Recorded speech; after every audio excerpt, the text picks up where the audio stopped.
네, 여러분 반갑습니다. 전부 다 이 새로운 각오로 얼굴이 반짝반짝해야 되는데 끝날 때쯤은 그렇게 변할 수 있겠죠. 네. 요즘은 정말 양 측면이 양극단이 공존하는 시대 같습니다. 우리 경제적인 측면을 따져보면 오늘도 전광판이 파란색이냐 빨간색이냐 뭐 이러면서 주식시장의 화랑을 쳐다보고 즐거워하는 사람이 있는 반면에 저게 도대체 나하고 뭔 상관이지, 세상은 좋아진다는데 내 삶은 왜 아무런 변화가 없고 오히려 더 나빠질까, 저거 다 사기다 뭐 이렇게 보는 양 측면이 실제로 공존합니다. 양극화라고 하는 게 뭐 우리 시대의 모든 측면, 모든 분야에서 심각한 문제가 된 것 같아요. 저는 82학번인데 80년대, 이제 70년대에서는 이제 공장에서 임금을 받던 노동자였고, 이제 80년대에는 학생이었는데, 하여튼 그때 우리 사회는 대단히 그 고도의 성장을 해왔죠. 그리고 그때는 평균적인 게 충분한 시대였어요. 그러니까 평범하게 적정한 기능을 익히고 적정하게 학습하고 적당한 보통의 직장을 얻으면 뭐 별 문제 없이 평범하게 정년 보장되고 걱정 없이 그냥 평범하게 인생을 살 수 있었죠. 그런데 지금은 완전히 바뀌어 버렸어요. 평범함은 사실은 이제 존중받지 못하는, 인정받지 못하는 시대가 된 것 같습니다. 오히려 요즘은 특별함, 특출함, 특이함, 뭐 개성, 창의성, 이런 요소가 아니면 그 평범함 가지고는 평범한 삶으로 살 수 없는 상황이 돼가는 것 같습니다.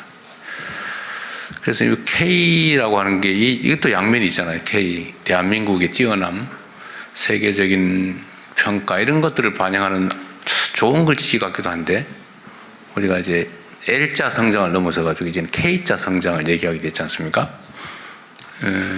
모두가 옛날에는 V자 뭐 성장, 또 L자 성장, U자 성장 이런 얘기하다가 요새는 그게 또 갈라졌어요, 그러죠? 올라가는 데 있고 내려가는 데 있고, K자 성장. 좋아지는 데는 더 좋아지는데 다른 대부분의 경우는 또 좋아지지 않더라, 더 나빠지더라, 갈라지더라. 이게 또 양극화죠, 결국은.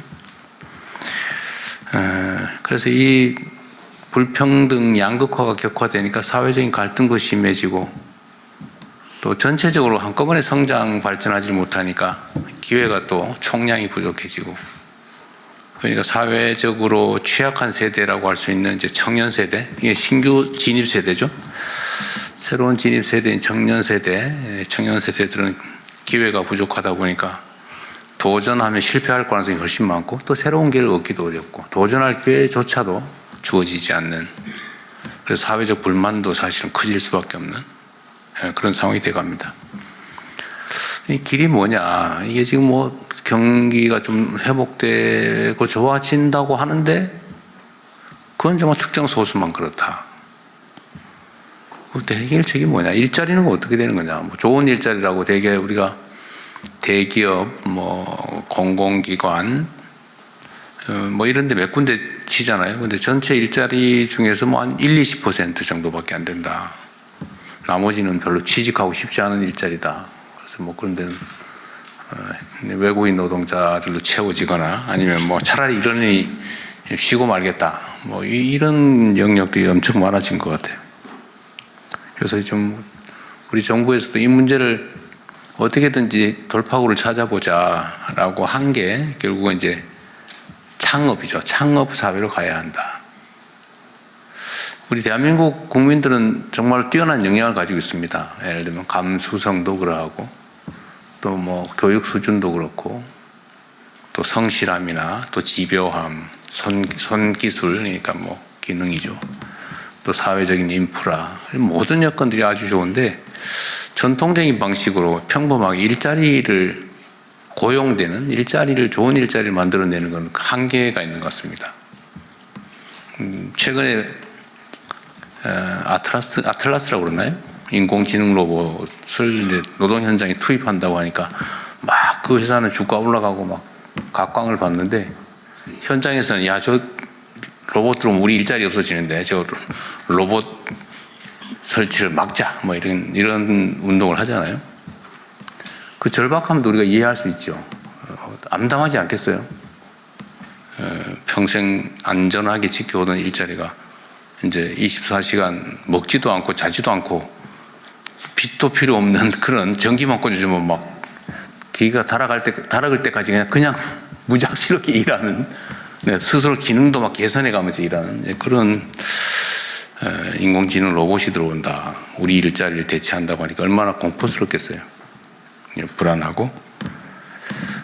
그럼 결국 우리가 이제 여기에 어떻게든지 대응해야 된다. 결국 방법은 창업이죠. 아까 말씀드렸던 대로 대한민국이 가지고 있는 이 독특함, 개성, 소위 문화라고 하는 게 세계적인 각광을 받고, 그걸 통해서 요새는 뭐 음식, 화장품, 성형, 뭐 드라마, 뭐 노래, 뭐 할 것 없이 막 각광을 받아요. 심지어 요즘은 K자 붙여놓으면 아무거나 장사가 된다 그래가지고 가짜 K도 많아졌다고 해요. 예. 가짜 코리아산 이런 것도 많아질 정도로 한국 문화에 대한, 또 한국에 대한 선호도가 높아지고 있습니다. 이런 것도 하나의 기회 요인이죠. 이 독특함. 그래서 이 독특함이나 아니면 창의성이나 우리가 가진 강점들을 기회로 좀 만들어 보자라고 하는 게 아마 이 창업, 모두의 창업 프로그램 같습니다. 그리고 창업의 방식도 우리가 좀 바꿔보려고 생각 중입니다. 오늘 아마 여러분께서 토론할 주요 주제 중에 하나인데, 지금까지는 계속 또 발전해 가는 거죠. 옛날에는 이제 기업들이 수출을 지원했죠. 수출 지원. 그러니까 상당히 큰 기업이죠. 이미 성장해서. 근데 그 다음 단계로 한 게 우리가 스타트업. 그러니까 묘목을 키워주는 사업을 했는데, 이번에는 아예 씨앗을 만드는 것 자체를 한번 지원해보자 라고 하는 게 오늘 아마 주요 주제가 아닐까 싶습니다. 그러니까 일단 창업한 후에 가능성이 있는 데를 지원하는 스타트업 지원이 우리가 최대치였는데, 이제는 거기서 이제 한 단계 더 나가서 아이디어 상태에서 좋은 아이디어가 있으면 시작할 때부터 아예 지원을 정부가 해주자, 또 함께 책임져 주자 라고 하는 그런 방식을 생각해낸 것 같아요. 그래서 또 전국적으로 대규모로 경진대회 같은 것도 해보고 붐도 일으켜보고 관심도 끌어내고 그런 것들을 이제 하게 될 것 같습니다. 좋은 방안들을 오늘 토의했으면 좋겠고요. 그리고 이제 구체적으로는 이제는 뭐 로컬 창업이든 테크 창업이든 지방과 청년을 주제로 또 주로 창업 얘기를 하게 될 것 같습니다. 구체적인 방법들은 이따가 한번 함께 논의해 보고요.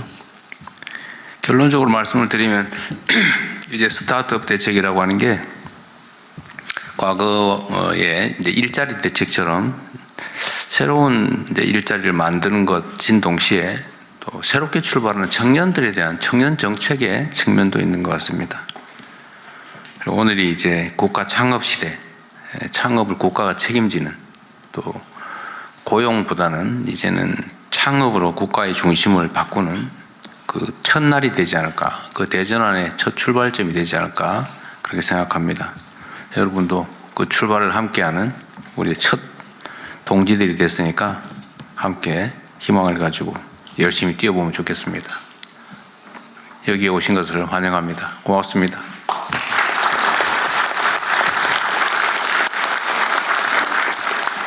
네, 말씀 감사합니다. 이제 두 분의 장관님께서 정책 발표를 하시겠는데요. 먼저 구윤철 부총리 겸 재정경제부 장관님의 스타트업 열풍 조성 방안에 대한 발표를 듣겠습니다. 예, 여러분 반갑습니다. 오늘 여기에 참석하신 분들은 창업의 광풍을 이끌고 가시는 분들이라 생각합니다. 이분들 모시고 국가 창업 시대 스타트업 열풍 조성 방안에 대해서 말씀드리겠습니다. 다음 쪽입니다. 지금 한국 경제 성장은 하고 있습니다만 그 성장의 과실이 대기업, 중소기업 또는 경력자 여기에 집중이 되고 중소기업, 지방, 청년까지는 확산되지 않는 이 K자 성장이 고착화되고 있습니다. 특히 대중소기업 임금 격차가 지속되고 또 수도권, 비수도권 간의 격차가 심화되고 일자리는 감소하고 우리 시어섬 청년들은 증가하는 몇 가지 일자리를 두고 무한 경쟁하는 그런 지금 현상입니다. 이런 일자리 패러다임을 찾는 것, 즉 일자리를 취업하는 것에서 대통령께서 말씀하신 것 같이 이제 만드는 것, 내가 만드는 것, 창업으로 전환하는 그런 방안에 대해서 오늘 논의하게 되겠습니다. 다음 쪽입니다. 그러나 창업 만만치가 않습니다. 높은 리스크로 인해서 5년간 생존율을 보면은 OECD 평균보다도 한국이 못합니다. 그리고 창업 인프라가 수도권에 집중되어 있습니다. 그래서 이제는 국가가 나서서 창업의 든든한 동반자가 되어서 리스크도 분담하고 아이디어를 가진 누구나 마음껏 창업할 수 있는 열풍 국가 창업 시대를 개막하도록 하겠습니다. 다음 쪽입니다. 전 국민 누구나 아이디어를 가진 사람은 모두가 창업 가능한 창업의 씨앗을 전국 방방곡곡에 뿌리겠습니다. 그리고 이 창업의 씨앗은 테크 창업, 기술 창업 또는 아이디어만 있다면 지역에서 하는 문화, 관광 등의 로컬 창업을 육성하도록 하겠습니다. 이를 위한 창업 생태계도 마련토록 하겠습니다. 다음 쪽에서 자세히 설명드리겠습니다. 첫 번째, 모두의 창업입니다. 전국 방방 어디서나 아이디어만 있다면 서울에 올 필요 없습니다. 지역에서 아이디어를 발전시키고 또 권역별, 영남권, 호남권, 충청권 권역별로 또 경연을 해서 최종 오디션을 거쳐서 최고의 창업자를 선발해서 상금도 넉넉하게, 사업자금은 철철 넘치게 이런 파격적인 인센티브를 제공하고 지역에 있는 지방정부, 공공기관, 대학, 기업들 모두가 이런 창업 오디션을 지원할 수 있는 이런 시스템으로 모두의 창업의 씨앗을 뿌리겠습니다. 다음 쪽입니다. 테크 창업을 위해서 과기원 등을 중심으로 한 4개 거점 창업도시를 조성하고 비광역권 6대 창업도시도 조성하는 등을 통해서 방산, 기후테크, 제약바이오, AI, 그린 대전환 등 기술 테크 창업을 지원하겠습니다. 이 테크 창업만 창업이냐? 아닙니다.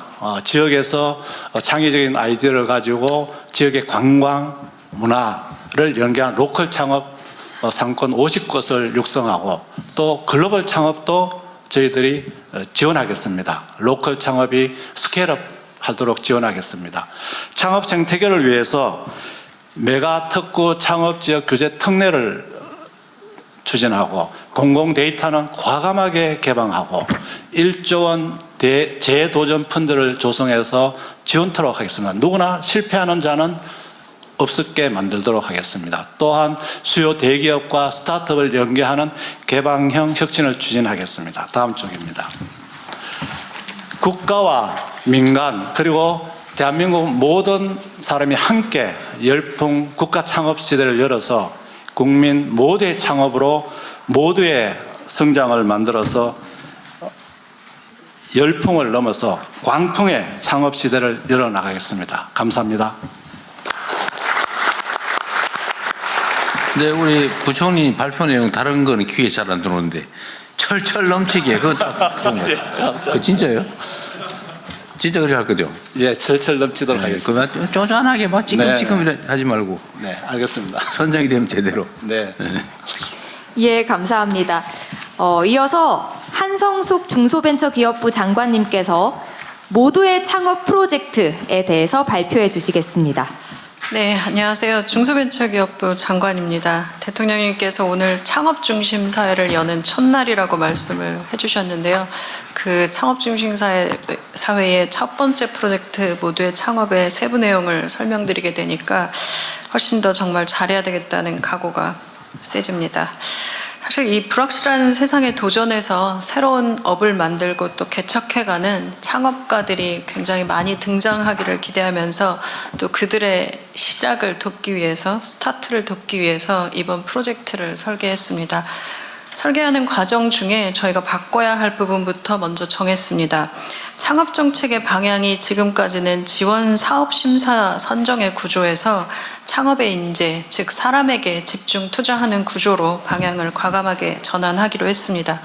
누구나 아이디어가 있으면 일단 창업을 도전해 볼 수 있도록 해야 합니다. 정부는 그 혁신에 투자하고 그리고 실패가 자산이 되는 환경을 조성하는 데 집중할 생각입니다. 이제 시작할 모두의 창업 2026은 창업가의 도전과 그리고 선배 창업가들의 멘토링 그리고 그들 간의 경쟁을 통해서 경연 속에서 경연을 결합한 창업 인재 발굴 플랫폼으로 설계했습니다. 그래서 5,000명의 도전자들이 1년 동안 창업가로 성장할 수 있는 경로를 설계했습니다. 100곳의 창업기관에서 500명의 선배 창업가들이 후배들의 멘토링에 적극 참여하고 그리고 1,600명의 전문가들이 원스톱 지원센터를 통해서 창업 과정 중에 겪게 되는 여러 가지 질문에 대해서 답변하고 성장의 방향을 조언해드리는 구조입니다.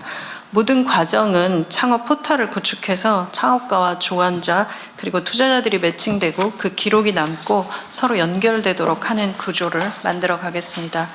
또 이 오디션은 지역과 광역, 전국 단위의 경영을 통해서 100명의 창업 인재들을 선발하게 됩니다.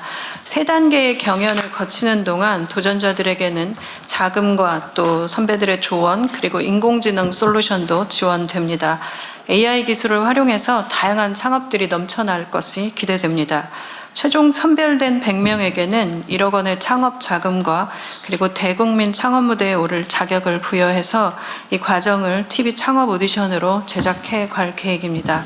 최종 우승자에게는 총 상금 5억 원과 또 벤처 투자 자금 5억 원이 함께 제공됩니다. 500억 원 규모의 창업 열풍 펀드를 조성하고 또 창업 포털에 등록된 창업가들의 후속 투자 유치와 기업 설립에 필요한 부분들도 계속해서 지원하는 체계를 만들겠습니다. 도전 과정에서 실패하는 분들도 많이 나타날 것입니다.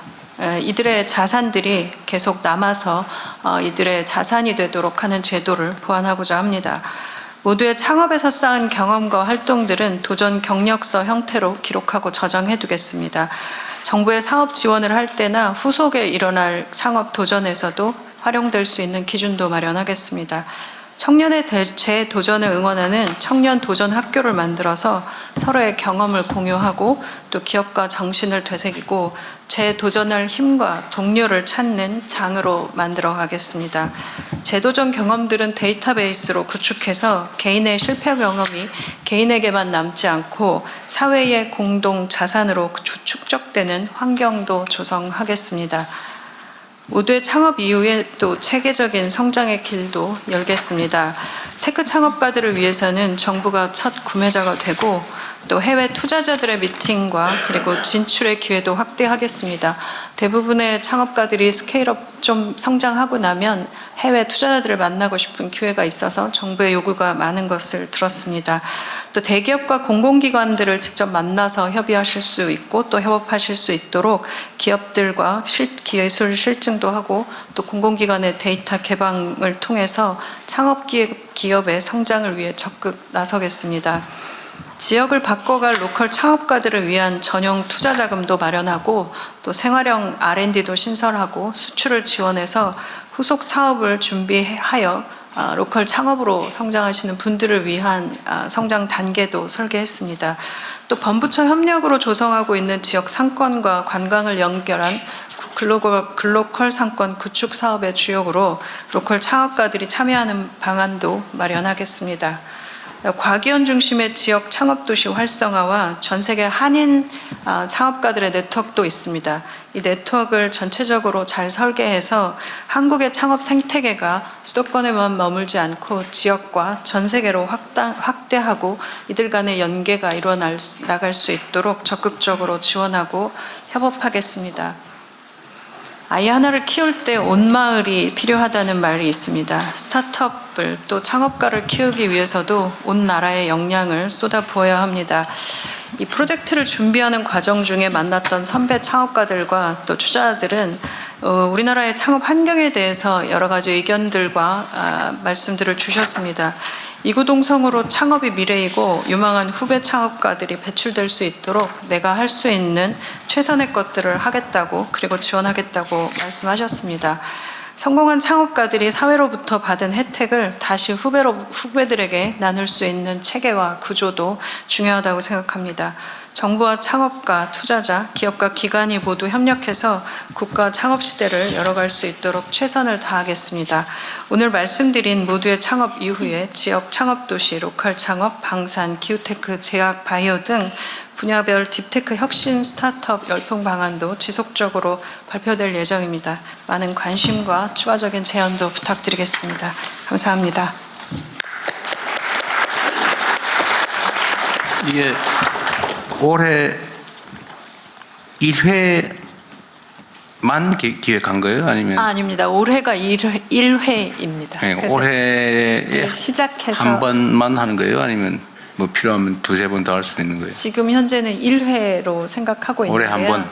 네. 근데 지금 이제 논의를 계속 토론을 하면서 드는 생각들은 온라인 플랫폼으로 구축하고 나면 거기 데이터베이스가 구축되어 있고 그리고 벤처 투자자들이 계속 들어와서 발굴하는 방안들도 가능할 것 같습니다. 그래서 올해를 일단 한번 돌려보면서 어떤 구조가 가능할지 끝나는 시점은 최종 그 선발은 언제쯤 될 것 같은데? 지금 12월에 저희가 매년 전 세계 1년 글로벌 정도? 스타트업들 하는데 네, 그때를 생각하고 12월 있습니다. 정도요? 12월 정도. 네. 3월 정도에 시작을 해서 12월에 끝내는 스케줄 네. 정도로 생각합니다. 한번 해보고 네. 이게 하나 끝나고 또 하나 새로 시작하고 이렇게 하면 너무 기회 총량이 좀 적을 것 같고 네. 이게 1회 이거 이제 완결적으로 끝날 때까지 예산 규모가 지금 현재는 2천억 정도 준비하고 있습니다. 그러니까 한 번 오디션에 1회 200명. 아니, 그게 아니고 이제 네. 1, 2 이거 지금 3단계에 걸쳐서 그러니까요. 진행이 됩니다. 이거를 오디션을 해서 10,000명 정도가 참여하는 네, 네. 데 시작해서 쭉 해가지고 줄여나갈 거 아니에요. 예, 이렇게. 예. 그래서 최종 네. 1등 선발을 하고 거기 10억 정도 지원을 해줄 거다 그런 건데 네. 그걸 한 번 할 거 아니에요. 현재는 지금 한 번 하는데 그거 한 번 하는데 얼마 드냐고. 지금 그 한 번 지금 하는데 중소벤처비서관입니다. 네. 전체 네. 창업 열풍 펀드 포함해서 1,000억 원 요거 한 번 하는데 네, 네. 준비되어 있습니다. 1,000억 원 정도. 저는 이걸 이제 1년에 한 번 이거 너무 적은 것 같은 생각이 들어서 그래요. 근데 물론 뭐 하다가 이거 영 아니다 뭐 별로다 그건 모르겠는데 창업 열풍 뭐 국가 창업 시대 이러면서 이거 1년에 한 번 해가지고 예를 들면 3월달 출발 1진, 5월 출발 2진, 뭐 7월 출발 3진 네. 뭐 이럴 수도 있잖아요.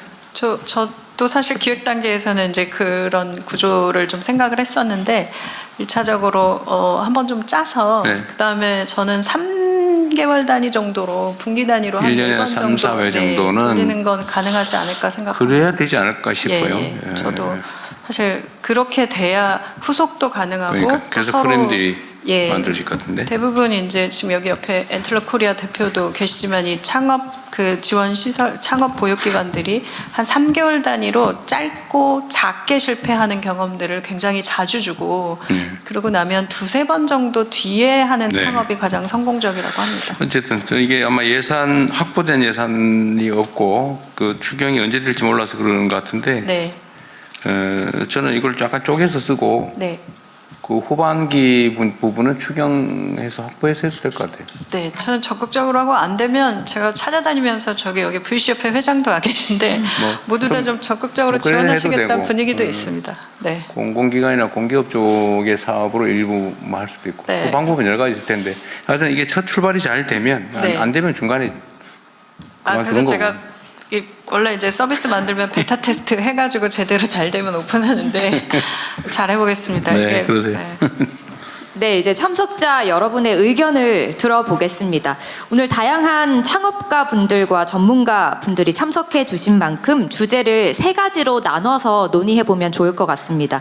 대통령님께서도 말씀 주셨지만 모두의 창업 프로젝트에 관한 의견, 그 다음에 창업 후의 지속 성장을 위한 정부의 역할, 그리고 지역 창업 생태계 활성화, 이렇게 3가지 분야로 나눠서 이야기를 나눠보면 좋을 것 같습니다.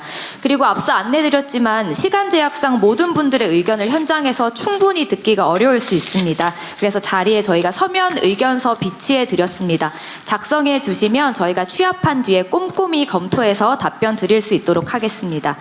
먼저 중기부 장관님께서 발표하신 모두의 창업 프로젝트에 관해서 이제 창업을 생각하시는 분들이나 최근에 창업하신 분들이 궁금하신 점도 많을 것 같고요.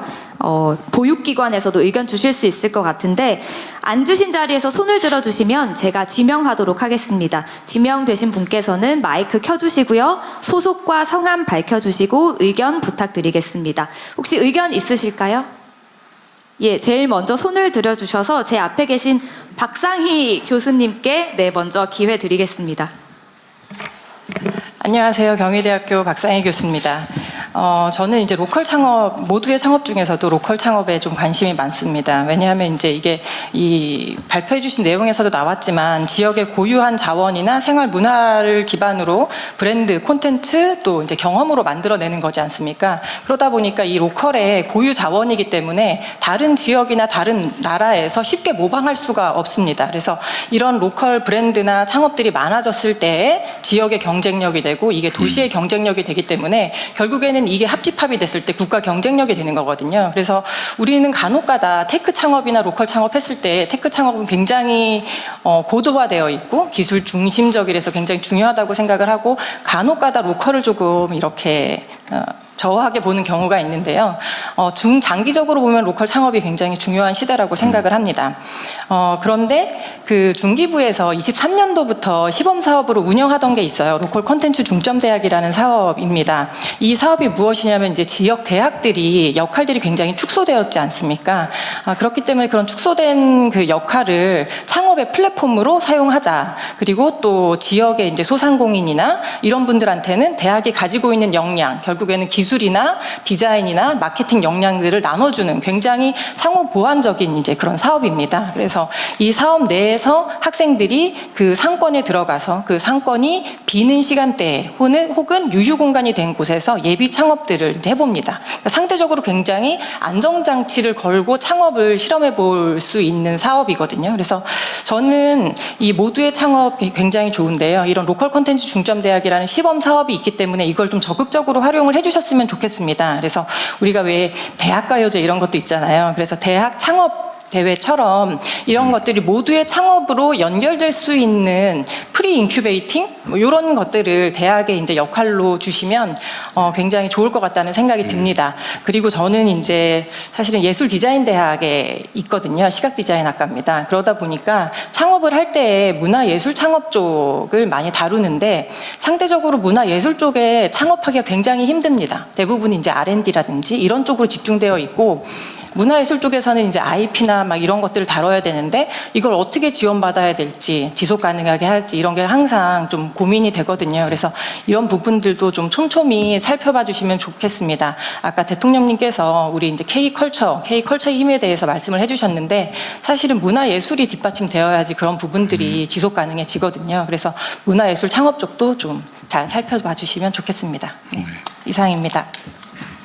이거는 저기 우리 장관님이 기획한 것 중에 지역 단위로만 나눠놨는데 분야 단위의 기회도 번뇌로 하든지 하여튼 그런 것도 한번 고려는 해야 되겠네요. 네네. 지금 말씀 주신 부분들 이제 전체적으로 사실 오늘은 이제 굉장히 짧은 시간 발표가 돼서 내용들이 다 있는데 이제 좀 네. 로컬 창업 좀 별도로 할 건데요.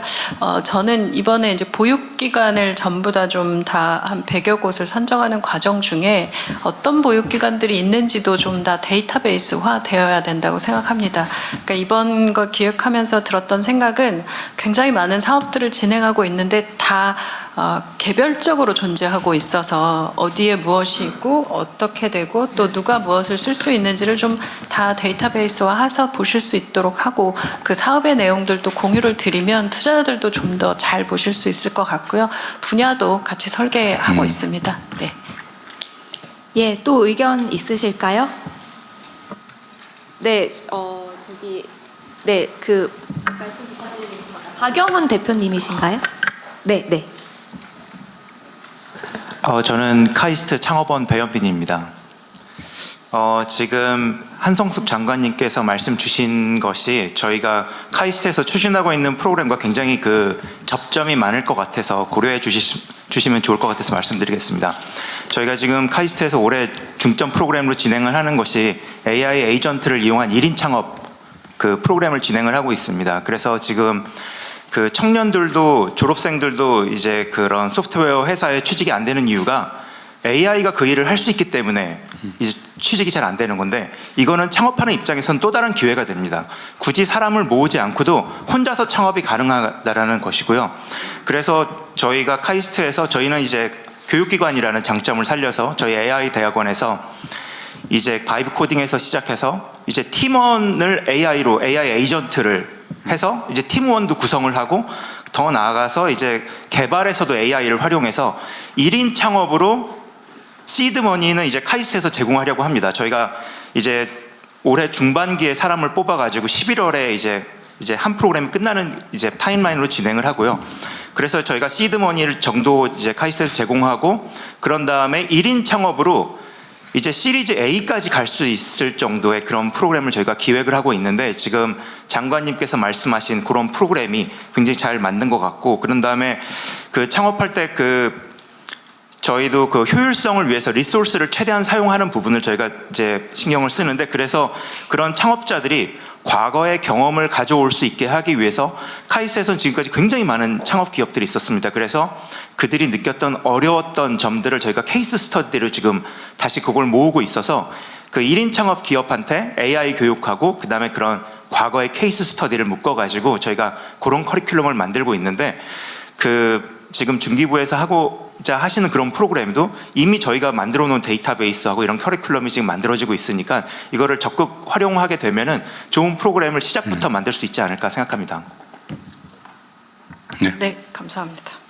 네, 또 의견 있으시면 부탁드립니다. 저기 끝에 김가현 대표님이신 것 같습니다. 안녕하세요. 저는 미래세대 타깃 뉴미디어 스타트업 뉴즈의 김가현 대표입니다. 먼저 정말 그 청년 실업 문제와 지금 이 창업 생태계 문제에 대해서 정말 한성숙 작가님께서 정말 깊이 있게 고민하시는 것 같으셔서 너무 감사하다는 말씀 드리고 싶고요. 일단 저는 이 부분에 대해서 한번 말씀을 드리고 싶습니다. 현재 지금 72만 취업생 청년들의 가장 큰 이제 원인 중에 하나는 뭔가 도전하기가 무섭고 실패가 두려워서 다시 재기하기가 무서운 그게 있습니다. 그래서 전 정책 제안으로 크게 두 가지를 드리고 싶은데요. 첫 번째는 이 청년들이 성인이 되기 이전 중학생 때 고등학생, 학생 시절에 린 스타트업 부트캠프나 창업 캠프와 같이 학창 시절부터 이렇게 창업의 경험과 실패의 경험을 해볼 수 있는 이런 인프라가 구축이 되면 좋을 것 같습니다. 저희가 이제 시작하기 전에 변우석 학생에게도 한번 같이 이야기를 나눠봤었는데요. 창업 캠프에서 실제로 창업을 경험해봤었던 그 경험이 엄청나게 큰 도움이 됐다고 하더라고요. 그래서 중고등학생 때 뭔가 내가 도전하고 실패해도 괜찮다라는 시기에는 이런 도전의 경험을 많이 쌓고, 지금 이런 실패에 대한 낙인이 두려운 청년 세대들에게는 아까 전에 장관님께서 말씀 주셨던 이 성실 실패, 이 경험이 굉장히 중요하다라는 생각이 들었는데요. 실제로 지금 실리콘밸리와 해외에서는 굿페일 제도라고 해서 실제로 좋은 실패 케이스를 이렇게 같이 축제의 장으로 공유하고, 또 페일콘이라고 해서 굉장히 다양한 분야의 스타트업들이 서로의 실패 경험을 축제의 장처럼 나누는 그런 문화가 있습니다. 근데 아직 우리 대한민국에서는 이런 실패의 경험이 용인되는 문화가 아니기 때문에, 그래서 더더욱 스타트업 창업가들이 좀 우울증이라던가 이런 스트레스가 심한 것 같아요. 그래서 조금 제안을 드리자면 실패 경력서라고 이제 워딩을 써주신 부분이 있는데, 아직까지는 우리나라 청년들이 실패라는 단어를 두려워하기 때문에 굿페일 제도라던가 굿페일 인증 이런 식으로 그들의 도전이 의미가 의미가 없지 않았다 이런 식으로 조금만 워딩을 조금 굿페일로 바꿔봐도 어떨까 이런 생각을 해봤고요. 그 테크 창업 같은 경우도 실제로 문과생들 같은 경우는 지금 굉장히 아까 로컬 창업과 테크 창업 둘 중에서 기회를 얻기가 좀 힘든 상황이 있습니다.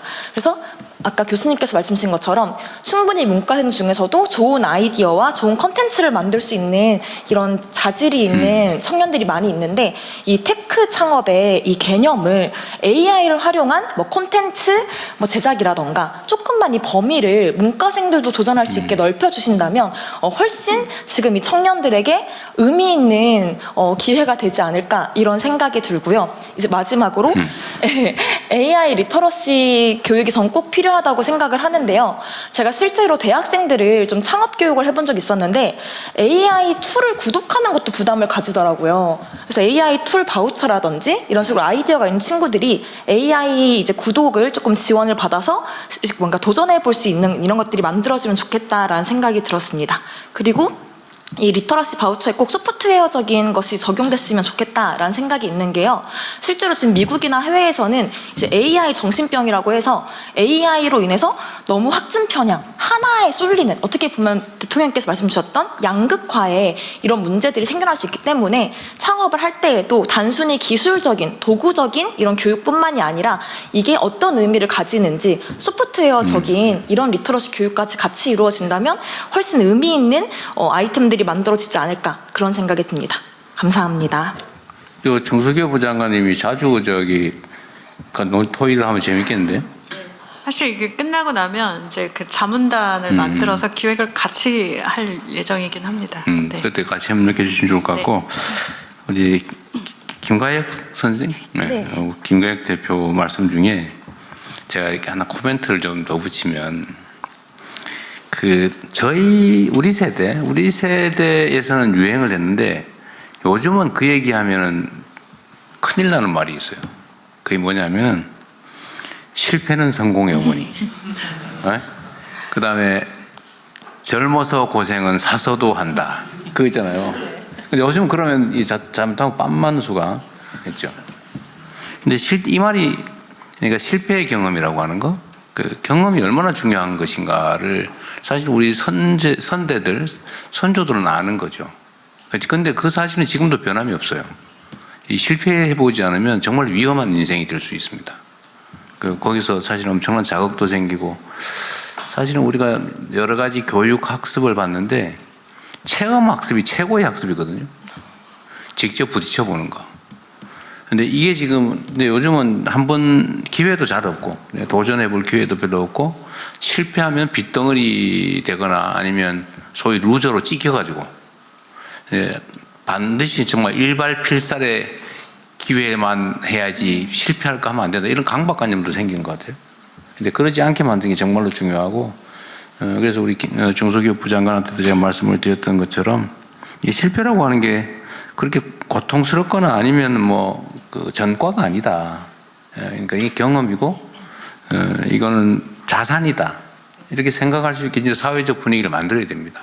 그래서 좀 과감하게 도전하고, 실패하면 툭툭 털고, 다시 또 새롭게 출발할 수 있고, 또 그걸 옆에서도 당연시 여기고, 똑같은 조건이라면 경험 많은 사람, 즉 실패 많이 한 사람에게 기회를 주고, 그래야 도전하는 사회가 될 수 있을 것 같아요.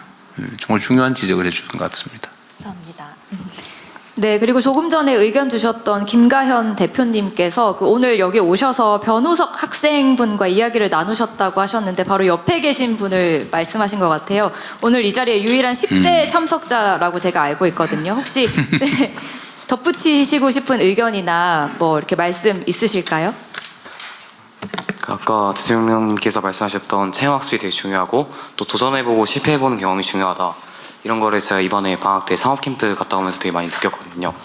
일단은 대한민국의 창업 씨앗을 키우기 위해 고등학생들을 대상으로 한 창업캠프의 확대를 제안드립니다. 현재 고등학생들은 창업을 교과서에서만 짧게 접할 뿐이고 학업 중심 환경 속에서 관심을 가지기 어려운 경우가 많습니다. 그래서 이러한 이유로 저는 이번 방학 때 2박 3일간 가천대학교에서 진행된 사업캠프에 참여하게 되었고, 그 경험은 창업에 대한 인식을 크게 바꾸게 되는 그런 계기가 되었는데, 팀원들과 함께 아이디어를 발전시키고 이제 대학생 멘토분과 전문가의 조언을 받는 그 과정에서 이제 창업은 막연한 이야기가 아니라 현실적인 활동으로 느껴졌고 특히 캠프 이후에는 창업에 대한 생각이 많이 달라졌는데요. 앞으로 대학생이 되어서도 창업 동아리에 가입해 창업 활동을 계속 경험해보고 싶다는 목표가 생겼습니다.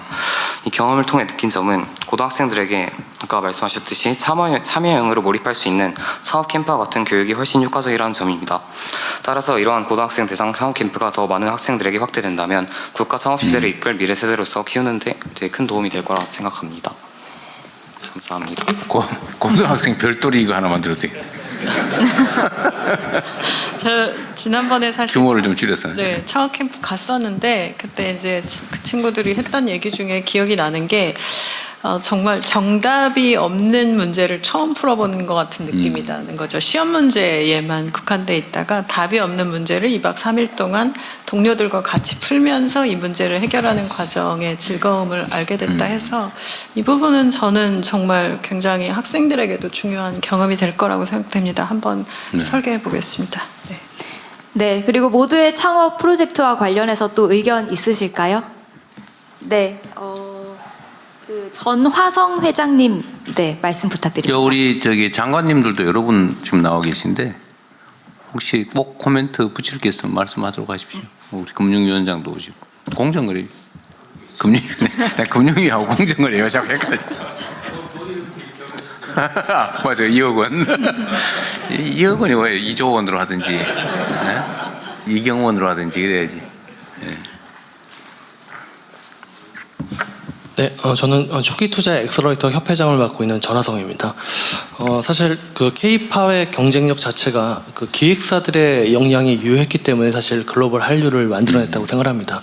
저희 엑셀러레이터는 그 입법명이 창업 기획자입니다. 말 그대로 창업을 기획하고 보육하고 교육하고 투자까지 맡아서 하고 있는 그런 회사이고 저도 현재 지금 CNG테크라는 엑셀러레이터 회사를 제가 2003년에 설립해서 저희 자체 소프트웨어 사업을 해 나가면서 또 후배 창업가들에게 약 600개 기업에 저희가 한 900억 원 정도 투자를 하면서 이렇게 상생하는 모델을 만들어가고 있습니다.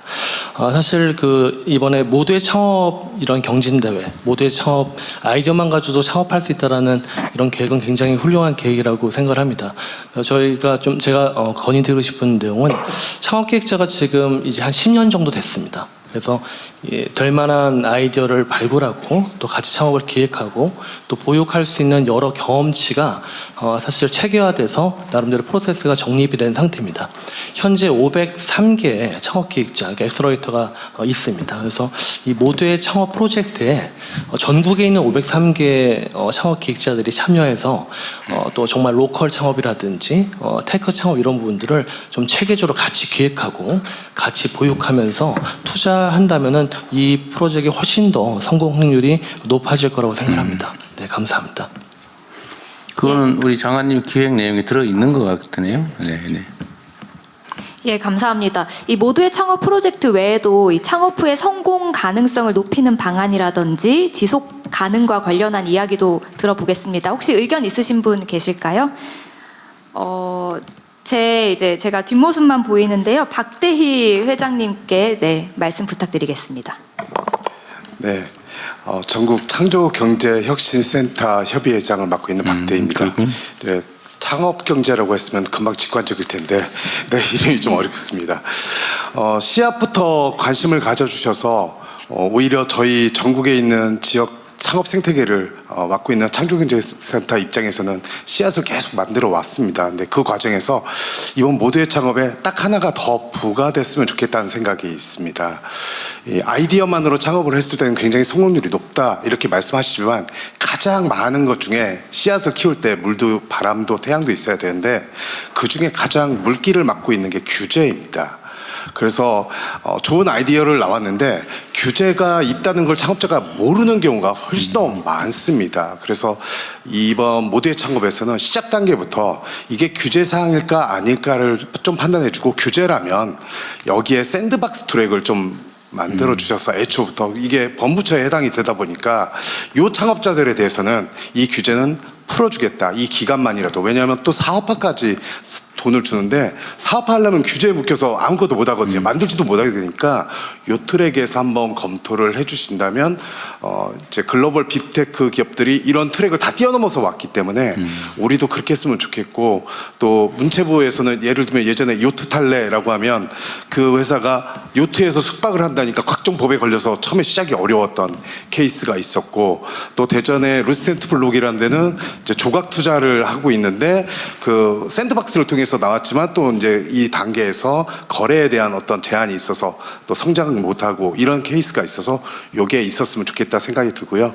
발언 기회 얻은 김에 하나 더 말씀을 드리면 AI를 통한 이제 AI 고속도로를 만들고 세계 3대 강국을 만들고 있지 않습니까? 이 과정에 핵심 키워드는 사실 GPU죠. GPU가 올해 16,000대를 전국에 배포를 해서 혁신적인 생태계를 만드시겠다라고 해서 굉장히 환호하고 좋은 반응을 갖고 있는데, 저희가 스타트업들 입장에서 조금만 생각해 보면 그 GPU가 2년마다 출시를 계속하다가 최근 3년에 1년마다 출시를 하고 있습니다. 그 얘기는 뭐냐면 연산 처리 속도가 예전보다 수십 배씩 빨라지는 것을 새 모델로 만들고 있다는 거죠. 근데 우리 국가에서 사게 되는 최근에 뭐 W라든지 W200 또는 B200 이런 모델이 들어오게 되면 연산 속도가 굉장히 빨라져서 잘 활용이 될 겁니다. 근데 성능적으로 보면 2년 정도 활용하게 되면 학습량에 대해서 굉장히 성능이 잘 돌아가는데, 이 부분이 이제 추론적인 부분에서는 이제 성능이 좀 떨어지기 시작합니다. 요때를 그 지역의 거점, 그러니까 데이터 센터 말고 또 다른 각각 지방의 소형 센터, 데이터 센터들한테 넘기면 스타트업들이 추론 용도로는 이 이후에 4년, 5년을 또 쓸 수 있습니다. 그래서 좀 기존의 데이터 센터에는 학습을 집중하고 최신 모델로 파운데이션 모델에 집중할 수 있게 집중을 해주고, 어느 정도 성능이 떨어져서 가치가 좀 떨어졌을 때 추론 모델을 많이 잘 쓸 수 있는 부분은 각 지역에 다시 재활용을 해서 지역의 스타트업들이 아주 저렴하게 쓸 수 있었으면 좋겠고, 그게 또 한 5년이 지나면 사실 굉장히 느리다 생각하지만 스타트업 입장에서는 그 GPU 한 개만 있어도요, 자기들의 비즈니스 모델을 시제품을 만들 수 있고 구현할 수 있습니다. 그래서 그거를 스타트업들한테 재분배하시는, 그러니까 전환 매각하시는 이런 것들을 좀 고려해 주신다면 전국이 AI 도구를 활용해서 이 사업을 하고 창업 성장 모델을 가는데 단계별로 성장 사다리가 될 수 있지 않을까 생각이 듭니다. 물론 과기부에서 제우스라고 하는 프로그램이 있어서 연구소에서 장비가 5년 정도 지나면 이거를 다시 배분하는 거 있는데, 그거는 사용연한이 지나서 물리적 가치가 떨어져서 배부를 하는 거고요. 이 GPU는 성능 가치 관점에서 가이드를 잡아서 이거를 이 창업 생태계에 활용할 수 있으면 좋겠다 생각을 해봅니다. 네, 감사합니다.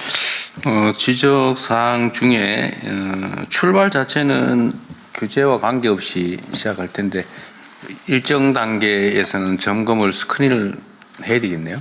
네.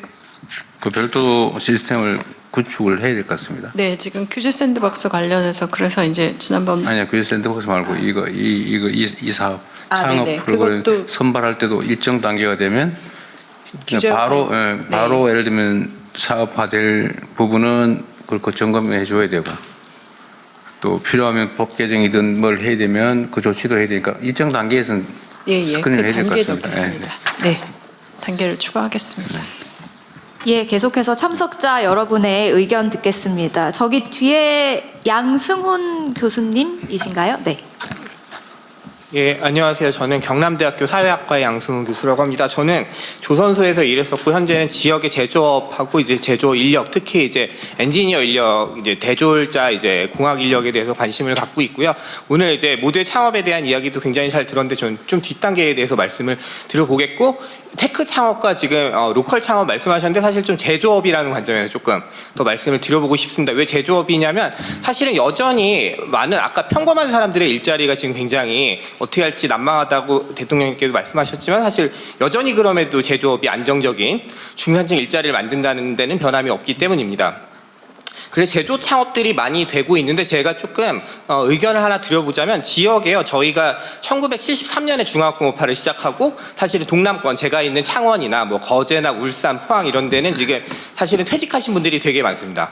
그러니까 그 중에는 이제 뭐 생산직 분들, 이제 뭐 장인이라고 말할 수 있는 숙련공들도 있지만 지금 이제 기술 임원이나 혹은 엔지니어로 퇴직하신 분들이 굉장히 많아요. 그리고 그분들이 사실 뭔가 이제 일을 하려고 합니다. 그래서 뭐 지역 뭐 예를 들면 국가 연구 사업을 딸 때 뭐 자문을 한다든지 이런 방식의 기여는 하지만 제가 볼 때는 그분들이 제조 스타트업 같은 거를 지역에서 사실 많이 시도하거든요. 지금 부산이나 울산이나 창원 이쪽에서 많이 시도하는데 그런 분들의 이제 그러한 기업들의 이제 자문을 하는 스승 역할을 할 수 있게 하면서 좀 배움과 성장을 할 수 있는 기여를 만들면 어떨까 하는 생각이 듭니다. 왜냐하면 제조업은 아이디어만 갖고 되는 게 아니고 실제로 그거를 시제품 만드는 것까지는 갈 수 있더라도 사실은 양산을 해야 되는 문제에서 사실 아까 실패가 굉장히 중요한 경험이라고 말씀하셨는데 어마어마한 시행착오를 겪으면서 우리나라 제조업이 진짜 남의 거, 일본 거 베껴가면서 독일 거 기술 베껴가면서 사실은 그 혁신했던 경험을 다 몸으로 체득한 분들이 30-40년 이상의 경험을 갖고 계신데 사실은 역할이 특별히 없고 지자체들 소수 지자체들이 이제 뭐 협회 같은 걸 만들어서 운영을 해봤으나 저는 이 차에 좀 그분들이 제 역할을 할 수 있게 기여할 수 있게 하면은 여러모로 도움이 되겠다. 저는 뭐 그래서 그분들이 꼰대라서 뭐 청년들한테 가서 이래라 저래라 한다고 들을 거라고 생각하지 않습니다. 어차피 그분들을 쩔쩔 맬 거지만 그 상호작용이 굉장히 좋은 상호작용이 되면서 이 기업들이 이렇게 해야지 이게 수익이 날 수 있도록 팔 수 있는 물건이 되는 거야. 그리고 동남권은 지금 이제 이슈가 예를 들면 자동차 부품 업체들이 다 지금 수도권 중심으로 바뀌고 있습니다. 왜냐하면 전장화가 되니까 기계 중심의 이 자동차 부품 업체들 지금 전환하고 혁신해야 되는데 여기서 제조 혁신 기업들이 많이 나와줘야 되고요. 조선 기자재는 지금 중국으로 많이 가성비 때문에 넘어갔는데 거기도 혁신해줘야 되는데 그 중간 단계에서 공정을 혁신하고 제품 혁신했던 요 베테랑들을 잘 쓸 수 있도록 하는 게 굉장히 중요하겠다 이런 생각이 들고 두 번째 아이디어만 말씀드리고 마치겠습니다. 그 대통령님 지금 공과대학에 여학생들 몇 프로 정도 가는지 아십니까? 공대요.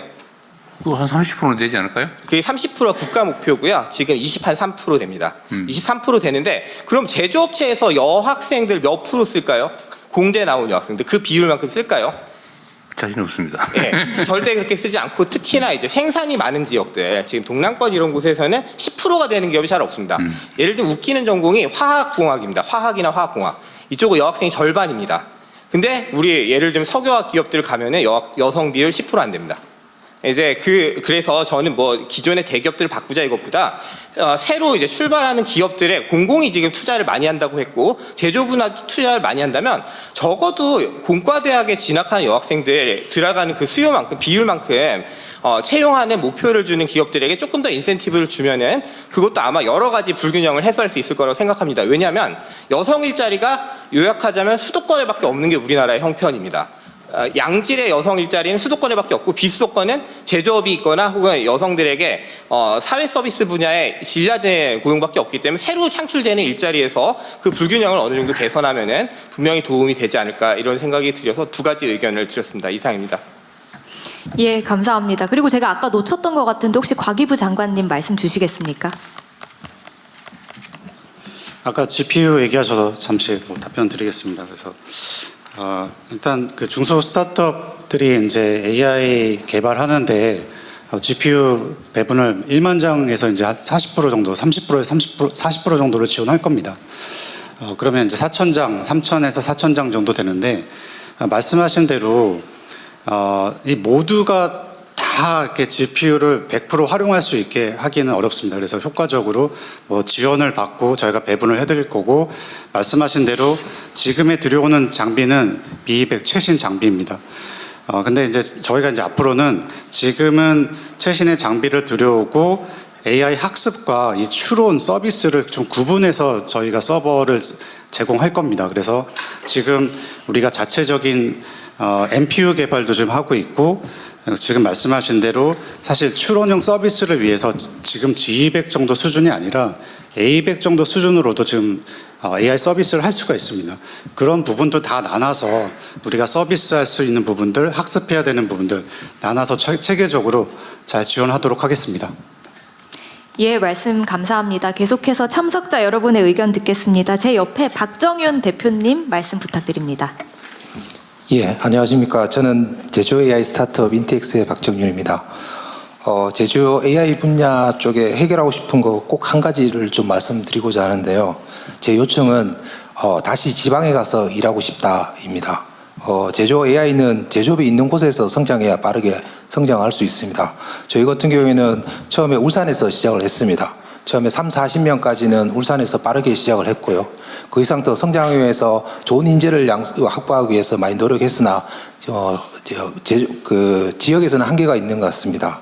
그래서 저희가 연봉을 2배를 준다고 해도 안 와가지고 지금 현재는 서울에 오피스를 열고 서울에서 인력을 뽑아가지고 운영을 하고 있습니다. 지금 현재는 거의 대부분 인력이 서울에서 일하고 있는 상태입니다. 그리고 저희 근무하고 있는 멤버들 젊은 친구들한테 울산에 발령되면 가겠냐라고 얘기했을 때 대부분 안 가겠다고 했고요. 그 안 가겠다는 여러 가지 의견 중에 가장 중요한 게 내가 지방에 가서 지속적으로 살 수 있는 지속 가능한 비전이나 다양성이 굉장히 부족하다. 이런 것이 없으면 가기 힘들다라는 요청이 있었습니다. 그래서 이런 것들을 저희가 해결하지 못하면 저희가 지금 현실적으로 걷는 건데 저희가 울산에 있을 경우에는 제조 현장에 가기에는 30-40분이 갑니다. 그래서 빠르게 현장에서 실험하고 테스트하고 빠른 결과를 내고 있는데 서울에서는 지방에 가려고 하면 적어도 하루 이틀 걸립니다. 속도도 굉장히 늦어지고 비용도 2배 이상 듭니다. 이런 것들을 해결하기 위해서 저희들도 여러 가지 고민을 하고 있는데 현재 지금 지방시대위원회라든지 그다음에 중앙정부의 여러 가지 지방정책이라든지 그다음에 지자체 정책들이 굉장히 많이 있습니다. 저도 보고 있고요. 이런 것들을 잘 융합하게 되면은 예전에 우리 60년대 70년대 지방산업 활성화를 통해 가지고 지방시대를 열었던 것처럼 새로운 시대가 열리지 않을까라고 생각합니다. 대통령님께서 이 부분을 좀 더 집중적으로 좀 관심을 가져주시고 집중 지원을 해주시면 저희 인텍스 같은 기업들이 지방에 가서 더 크게 날개를 펼칠 수 있도록 될 수 있을 것 같습니다. 감사합니다. 네. 그 울산에서 북쪽으로 오지 말고 남쪽으로 내려가셨으면. 예. 어제 해수부를 부산으로 옮겼는데 거기 부산 가고 싶다고 대기하는 그러니까 부산으로 발령해달라는 게 160명이 대기하고 있다던데 부산은 그런 데는 괜찮은 모양이던데 좀 어때요? 부산도 별로라고 한답니까? 예, 지금 작은 일자리나 좀 규모가 작은 이제 스타트업들 일자리는 어느 정도 되고 있는데 저희들도 한 30-40명까지는 굉장히 빠르게 성장을 했습니다. 근데 이게 100명, 200명 늘어가기 위해서는 전문적 인력들이 굉장히 많은데 이런 인력들은 지방이 좀 내려오기 힘든 것 같습니다. 제일 핵심적인 게 뭐예요? 뭐 문화시설? 아니면 젊은 사람들이라서 데이트할 때도 없다, 사람 만날 기회가 없다. 이런 것도 꽤 중요하다고 하대요. 저도 울산의 제조업에서 일했었는데요. 예전에 저희 선배들한테 얘기 들어보니까 옛날에 군대 제대하고 집에 가지 않고 다른 지방에 있는 분인데 집에 가지 않고 바로 울산으로 가방 메고 내려왔다. 들어보니까 무작정 울산 가면 현대자동차도 중공업도 없고 일자리를 구할 수 있다. 집에 가면 농사를 지어야 되는데 이런 것들이 젊은 청년들의 희망이 아닌가 싶습니다. 그런데 지금 지방을 보게 되면 이제 똑똑한 인재들이 지방을 봤을 때 어떻게 볼 것인가라는 것들이 굉장히 문제가 심각하다고 보이고요. 이런 것들이 지금 여러 가지 정책들이 있는데 연결만 잘하면 또 다른 기회가 있지 않을까라고 보고 있습니다. 네. 하여튼 약간의 미스매칭도 있는 것 같고 이제 비전 문제도 있는 것 같고 좋아질 기미가 별로 없다, 나빠질 가능성이 너무 많다 이런 것도 있을 테고 좀 참고하겠습니다. 네, 앞서 안내드렸는데 자연스럽게 논의가 넘어와서 이제 지역 창업 생태계 활성화 방안까지 다 열어두고 참석자 여러분의 의견 받겠습니다. 네, 저기 끝에 이동민 대표님 의견 부탁드립니다. 네, 안녕하십니까. 건설 산업 생산성을 향상하기 위해 건설 로봇 만들고 있는 고래로보틱스 이동민 대표입니다. 극초기 스타트업에게 박사급 인원을 모셔오는 건 사활이 걸린 문제인데요. 박사급 인원을 모실 수 있는 가장 현실적인 방법이 병역 특례입니다. 그러나 병역 특례 지정이 비교적 까다로워서 극초기 스타트업에게는 굉장히 어렵습니다. 극초기 스타트업들도 인재를 유치할 수 있도록 유연화된 병역 특례 제도를 운영한다면 이공계 인재들이 스타트업으로 유입이 되고 나아가 창업까지 이어질 수 있는 선순환 체계가 완성될 거라고 생각합니다. 네, 이상입니다. 개인적인 질문인데 왜 고래예요? 이름이? 네, 레고를 거꾸로 네이밍했고요. 네, 모듈러한 로봇을 지향하고 있습니다. 고래? 그건 줄 알았더니. 네. 건설 로봇 개발을 하시는 거예요? 네, 생산은 아니고 개발. 하드웨어 개발, 그다음 소프트웨어까지 모두 다 개발하고 있습니다. 어디 계세요? 현재 마포구에 위치하고 있습니다. 네, 알겠습니다. 예, 의견 감사합니다. 또 말씀 주실 분 계실까요? 네. 그 하정우 수석님 옆에 한상엽 대표님, 네, 말씀 부탁드립니다. 네, 감사합니다. 저는 그 사회 문제를 기술로 해결하려고 하는 스타트업들이 투자하는 일을 하는 소풍벤처스에서 일하고 있습니다. 그 우선 새 정부 들어서 잘할 수 있다는 생각이 많이 듭니다. 네, 감사드리고요. 그리고 대통령님께서 임기 시작하실 때 한국 자본시장 성장을 위해서 몸소 코스피 ETF에 투자하신 걸로 알고 있는데요. 요새 2배 났습니다. 아, 축하드립니다. 아, 너무 부럽습니다. 네, 초기 스타트업에 투자하는 펀드도 좀 관심 가져주시면 네, 제가 투자할 자신 있습니다. 예, 뭐 좋겠다는 생각 드리면서 두 가지 말씀드리고 싶습니다. 저는 첫 번째는 모두의 창업 프로그램의 지속성과 그 프로그램 자체의 성장에 대한 말씀을 좀 드리고 싶은데요. 전환 혹은 관점 자체를 창업 수에서 좀 시장 규모와 매출로 바꾸는 그 지표를 세팅해야 된다는 제안을 먼저 드리고 싶습니다. 결국 창업 숫자가 중요하다기보다는 창업의 질이 좋아져야 되기 때문에 스타트업에서 스케일업으로 또 실패의 우리가 목적도 결국은 스케일업을 만들어내는 좋은 기업을 얼마나 만들어내느냐 있기 때문에 이런 부분 제안 드리고 싶고요. 그리고 이 프로그램이 지속적으로 가기 위해서 첫 시작은 좀 정부 주도로 열심히 이렇게 해주시는 게 그 속도가 더 날 것 같은데요. 그 이후에는 전국에 있는 500개의 창업 기획자들이 있습니다. 이 기획자들에게 각자의 모두의 창업의 프로그램을 만들게 하고 그들이 반대로 모두의 창업 프로그램의 사무국에게 우리는 이 지역에서 이런 프로그램을 운영하겠다라는 제안을 받아서 실제 약간 점조직 형태로 운영되는 프로그램을 만든다면 모두의 창업이 1년에 3번, 4번이 아니라 500개가 동시다발적으로 벌어지고 그걸 한 번에 모아서 결국 연말에 우리가 500개의 프로그램의 결과가 이렇게 나왔다라는 걸 확인한다면 훨씬 더 지속성이 있는 프로그램이 되지 않을까 싶고요. 두 번째는 좀 금융에 대한 이야기입니다. 그 사실 실패 확률은 높은데 또 유난히 국가나 산업 관점에서 관심을 가져야 되는 인더스트리가 있다고 생각하는데요. 저는 예를 들어서 그것이 기후테크라고 생각합니다. 기후테크 스타트업들은 좀 긴 호흡과 막대한 자본이 필요한데요. 그렇기 때문에 좀 기후에너지 투자공사와 같이 좀 장기적이고 과감한 좀 투자를 전담할 수 있는 공적기관이 반드시 필요합니다. 실제 미국에서도 실리콘밸리 은행이라고 하는 사례가 존재했고요. 이 개념을 좀 확대한다면 물론 모태펀드도 역할을 잘하고 있습니다만 우리가 스타트업 투자공사 이런 형태로 정말 리스크를 제대로 테이킹할 수 있는 금융기구를 하나 만들어낸다면 역시나 이 스타트업 열풍도 좀 더 지속성을 갖고 가지 않을까라는 제안 드리고 싶습니다. 이상입니다. 네, 좋은 생각이 같네요. 그 섹터를 좀 나눠가지고. 근데 제대로 지속적으로 투자하면 어쨌든 뭐 한 100개 이렇게 투자를 하면 한 7, 80개는 사라지겠지만 그중에 한 10개, 20개만 살아남아서 성공해서 한두 개만 성공했다 다 충분히 복구할 수 있는 거 아닌가요? 그죠? 네, 사실 전 세계적으로 빅테크가 나타나는 숫자는 0.01% 정도? 만분의 1. 네, 그 정도라고 얘기하고 있습니다. 그런데 뭐 사실 그럼에도 불구하고 작은 회사들이 굉장히 잘 성장해서 적정한 규모로 커가는 회사들이 많아지는 것도 유의미하고 또 큰 회사 나오는 것도 중요하고 전 말씀하신 중에 민간의 협력이 굉장히 중요하고 민간 주도가 중요하다는데 동의가 됩니다. 그래서 정부는 마중물을 붓고 이번 창업 경진 대회도 붐이 일어나려면 정부 혼자 나가서는 붐이 일어나지 않을 거고요. 전국에 걸쳐서 모두 하고 계신 크고 작은 경진 대회가 많다는 걸 알고 있습니다. 그래서 이 부분들이 잘 좀 연결되고 그리고 민간 창업자분들도 여기에 서포터즈로 잘 참여하시고 투자하고 연계되고 뭐 아직 설계가 좀 있어야 하지만 저희가 이번에 투자하는 회사들에 대해서는 좀 지분도 서로 주고받는 이런 이야기들도 하면서 이게 전체적으로 정말 이렇게 기업 가는 그런 방향에 대한 설계를 경진대회 수준에서 넘어가서 좀 더 해야 된다고 생각해서 말씀 많이 더 듣도록 하겠습니다.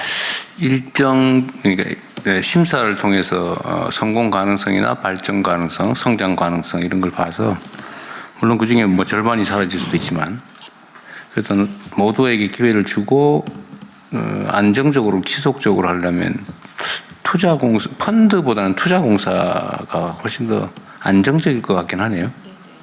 기후 장관입니다. 기술 에너지 투자공사 얘기를 했는데요. 최근에 한전이 이제 기술 지주회사를 검토하고 있습니다. 한전이 1년에 R&D 예산만 4천억을 투자를 하고요. 가지고 있는 특허만 8천 개가 있는데 그거에 대해서 그걸 제대로 쓰일 수 있도록 그 기회 자체가 열리지를 않았는데 그 다양한 전력과 에너지 관련한 곳에 한전의 기술력을 가지고 일종의 기술 지주회사나 투자공사 개념으로 하면 훨씬 더 벤처 스타트업을 키울 수 있는 일종의 모태펀드 기능을 충분히 가질 수 있거든요. 그게 활성화되면 충분히 가능성이 더 높아질 수 있을 것 같습니다. 하여튼 펀드도 그 기능을 하긴 하는데 이게 지금 펀드는 청산 욕구가 있잖아, 그죠? 이익 실현 욕구나 청산 욕구 때문에 지속성에 약간 문제가 있을 것 같은데. 네, 지금 말씀 주신 부분까지 사실 다 같이 조금 더 이제 단계가 넘어가면 검토하려고 했었는데요. 이 부분들도 같이 넣어서 그러시죠. 네, 좋은 제안인 가겠습니다. 것 같습니다. 네. 예, 계속해서 의견 듣겠습니다. 대통령님 오른쪽에 문지연 대표님 부탁드립니다. 축하드립니다. 왼쪽에도 기회 한번 주세요. 예, 알겠습니다. 네, 안녕하세요. 저는 강원도 원주에서 들기름 짜고 있는 오키와간 대표 문지연입니다. 들기름 짜고 있어요? 네. 네, 저는 현장에서 로컬 창업에 대해 보다 보니까 여러 가지 좀 의견 드리고 싶은 내용들이 있었는데요.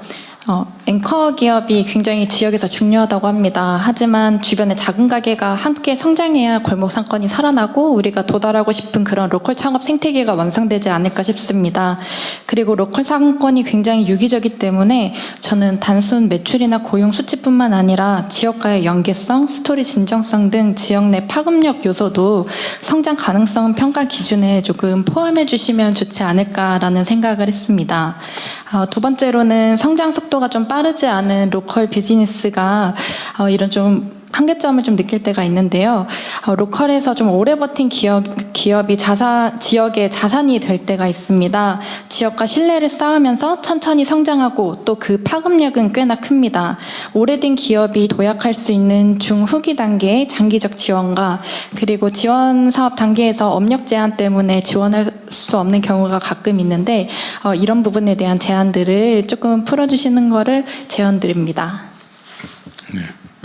네, 그러면 이번에는 대통령님 왼쪽에 강지호 대표님 부탁드립니다. 고맙습니다. 네, 안녕하세요. 저는 싱가포르에 본사를 두고 있는 벤처 캐피탈사 엔틀러의 한국 대표를 맡고 있습니다. 어떻게 하면 우리 모두의 창업 프로젝트를 통해서 나타난 훌륭한 창업자들이 정말 글로벌 그러니까 글로벌 사업체로 성장할 수 있을까에 대한 아이디어를 제안드리고 싶은데요. 저희 엔틀러는 한국을 포함해서 전 세계 30개 정도의 도시에서 저희가 투자를 하고 있어요. 근데 각 도시의 공통점을 보면 그 국가에서 테크 쪽에서 일을 하고 있는 훌륭한 인재들의 적게는 30%에서 많게는 50% 이상이 이민자들입니다. 근데 그것이 이야기하는 것이 뭐냐면 엔틀러에서 늘 얘기하는 것이 저희가 창업팀을 볼 때 어떤 팀이 강한 팀이냐, 다양한 배경과 경험과 시각에서 어떤 문제를 바라볼 수 있고 시장을 바라볼 수 있는 팀이 뭉쳤을 때 굉장히 강한 팀이 된다라고 저희가 좀 이야기를 하고 있습니다. 한국 같은 경우에는 이제 그 연구, 아카데미아 쪽에서는 또 훌륭한 어떤 교수님들과 어떤 연구자들을 또 많이 모셔오고 또 함께 한국에 있는 그 연구자들과 같이 협업을 하는 어떤 사업들이 많은 것 같은데요. 아직 창업 쪽 생태계는 이제 막 시작하고 있는 단계인 것 같습니다. 그래서 이런 부분들, 해외에 있는 훌륭한 창업자분들 혹은 사업에 성공하신 분들이 또 만약에 다음 사업을 할 때 한국을 이제 내가 한국을 선택해가지고 시작을 하겠다라고 했을 때 국내에 있는 창업자들이 이제 그들의 어떤 또 그 좋은 어떤 새로운 경험이라든가 어떤 새로운 시각을 활용해가지고 훨씬 더 글로벌한 스타트업이 나타날 수 있지 않을까 생각이 듭니다. 좋은 지적 같습니다. 예, 계속해서 의견 듣겠습니다. 이번에는 대통령님께 제일 이렇게 떨어진 이충호 대표님 부탁드리겠습니다. 네, 감사합니다. 네, 안녕하세요. 저는 스타트업 리피드를 운영하고 있는 이충호이고, 리피드는 저희는 폐식용유라고 하는 폐기물 자원을 수거 단계부터 데이터와 함께 수거하여서 결국 지속가능 항공유의 원료로 사용될 수 있도록 만드는 그런 식용유로 스타트업을 하고 있습니다. 폐식용유로 항공유를 만든다고요? 예. 네. 그거를 이제 SAF라고 많이 부르는데요. 지금 폐식용유가 이제 중요 미래의 자원이 되고 있습니다. 네, 그리고 저는 바로 옆에 계신 그 엔틀러의 1기로 선발되어서 이제 지금까지 그래요? 네, 창업 인큐베이팅을 거쳐서 그다음에 이제 하고 있습니다. 그리고 창업 과정에서 특히 저희가 가장 많이 컨택하는 이제 정부 부처는 당연히 이제 중기부입니다. 중기부에게 수많은 정말 많은 지원을 정말 너무 감사하게 받고 있는데 한 가지 제안드리고 싶은 거는 중기부의 그 배치 자체가 대부분 기능적 배치로 되어 있다 보니까 좀 그거를 이제 산업적 배치로 어느 정도 일정 부분이 추가되면은 좀 더 기업들이 스타트업 기업들이 이런 기술적인 부분이나 아니면은 더 그런 규제적인 부분에 막혀 있을 때 좀 해결이 쉽지 않을까라고 생각합니다. 저희 리피드 같은 경우에는 폐기물이다 보니까 당연히 기후부와 긴밀하게 컨택하고 있고 이게 정제를 하다 보니까 산업부, 사용은 또 국토부, 그 다음에 이제 수거할 때 저희가 돈을 주고서 사오거든요. 그러다 보니까 재경부까지 되게 광범위하게 걸쳐져 있는데 이게 과거에 제가 회사 생활을 잠깐 했었는데 그때 회사에는 이런 일이 생기면 대관 부서가 있어서 대관 부서에게 요청하면은 거기서 잘 대응을 해줬는데 저희는 스타트업이니까 당연히 대관 부서가 없고요. 그런 기능을 좀 중기부에서 마련해 주시면은 정말 저희뿐만 아니고 수많은 테크 기업 내지는 로컬 기업들의 스타트업들이 많이 이용할 수 있지 않을까라고 생각합니다. 그리고 마지막 하나만 더 말씀드리면 국가 창업 시대 너무 좋은데 한 가지 걱정이 저희 직원들이 이거 듣고 다 창업하겠다. 일은 직원 다시 뽑아야 되나. 약간 그런 생각이 좀 들었습니다. 하지만 성공을 바라겠습니다. 감사합니다. 저 걱정이 현실화되길 바랍니다. 기업 민원이 이제 그러니까 특히 폐기물 처리, 뭐 재생산 뭐 이런 거는 관련 부처가 워낙 많아가지고 어려울 것 같은데 우리도 그 기업들 민원 창구 단일화는 계속 추진하고 있어요. 그냥 한 개의 기업이 하나의 창구를 다 동시에 하고 또 내부적으로 스스로 처리하게. 뭐 하여튼 그런 데 복잡하긴 하네요. 하여튼 곧 노력해 보겠습니다. 네, 또 의견 있으실까요? 네, 박용근 이사님, 대표님 말씀 부탁드립니다. 예, 저는 카이스트 교수이자 테크기업 창업을 한 박용근이라고 합니다. 오늘 말씀하신 국가 창업 시대 전략과 얼마 전 대통령께서 크게 예산 확보해 주신 R&D 정책이 만나면 시너지가 되어서 폭발적인 성공으로 이어질 수 있다고 저는 생각을 합니다. 토모큐브는 바이오 분야에서 사람들이 볼 수 없었던 거를 보게 해주는 장비를 만들어서 현재 전 세계 150여 개의 기관에 공급을 하고 있고요. 반도체 검사, 산부인과 검사도 확장을 하고 있습니다. 그러니까 이러한 도전을 저희가 계속 할 수 있었던 것은 정부의 R&D 투자가 핵심이었습니다. 말씀드렸던 것처럼 대통령께서 이번에 R&D 예산을 크게 확장하는 결단을 해주신 덕분에 현장 분위기는 좀 매우 뜨겁습니다. 다시 한번 이 자리를 빌어서 감사의 말씀을 드리겠습니다. 이러한 소중한 국가 예산이 성공적인 결과로 확장되기 위해서 또 그런 대통령님의 결단이 현장에서 왜곡되는 일이 벌어지지 않기 위해서 저는 두 가지 정책 제안을 드리려고 하는데요. 첫 번째는 스펙 경쟁이 아닌 실력 경쟁을 하게 해달라는 것입니다.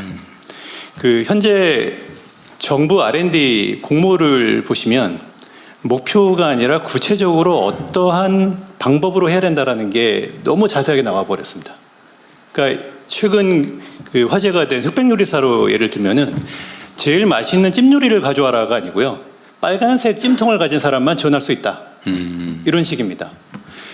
정부는 어떤 문제를 풀어야 할지만 정해주시면 그걸 어떻게 풀지는 기업이 열심히 경쟁해서 노력해서 가져오겠습니다.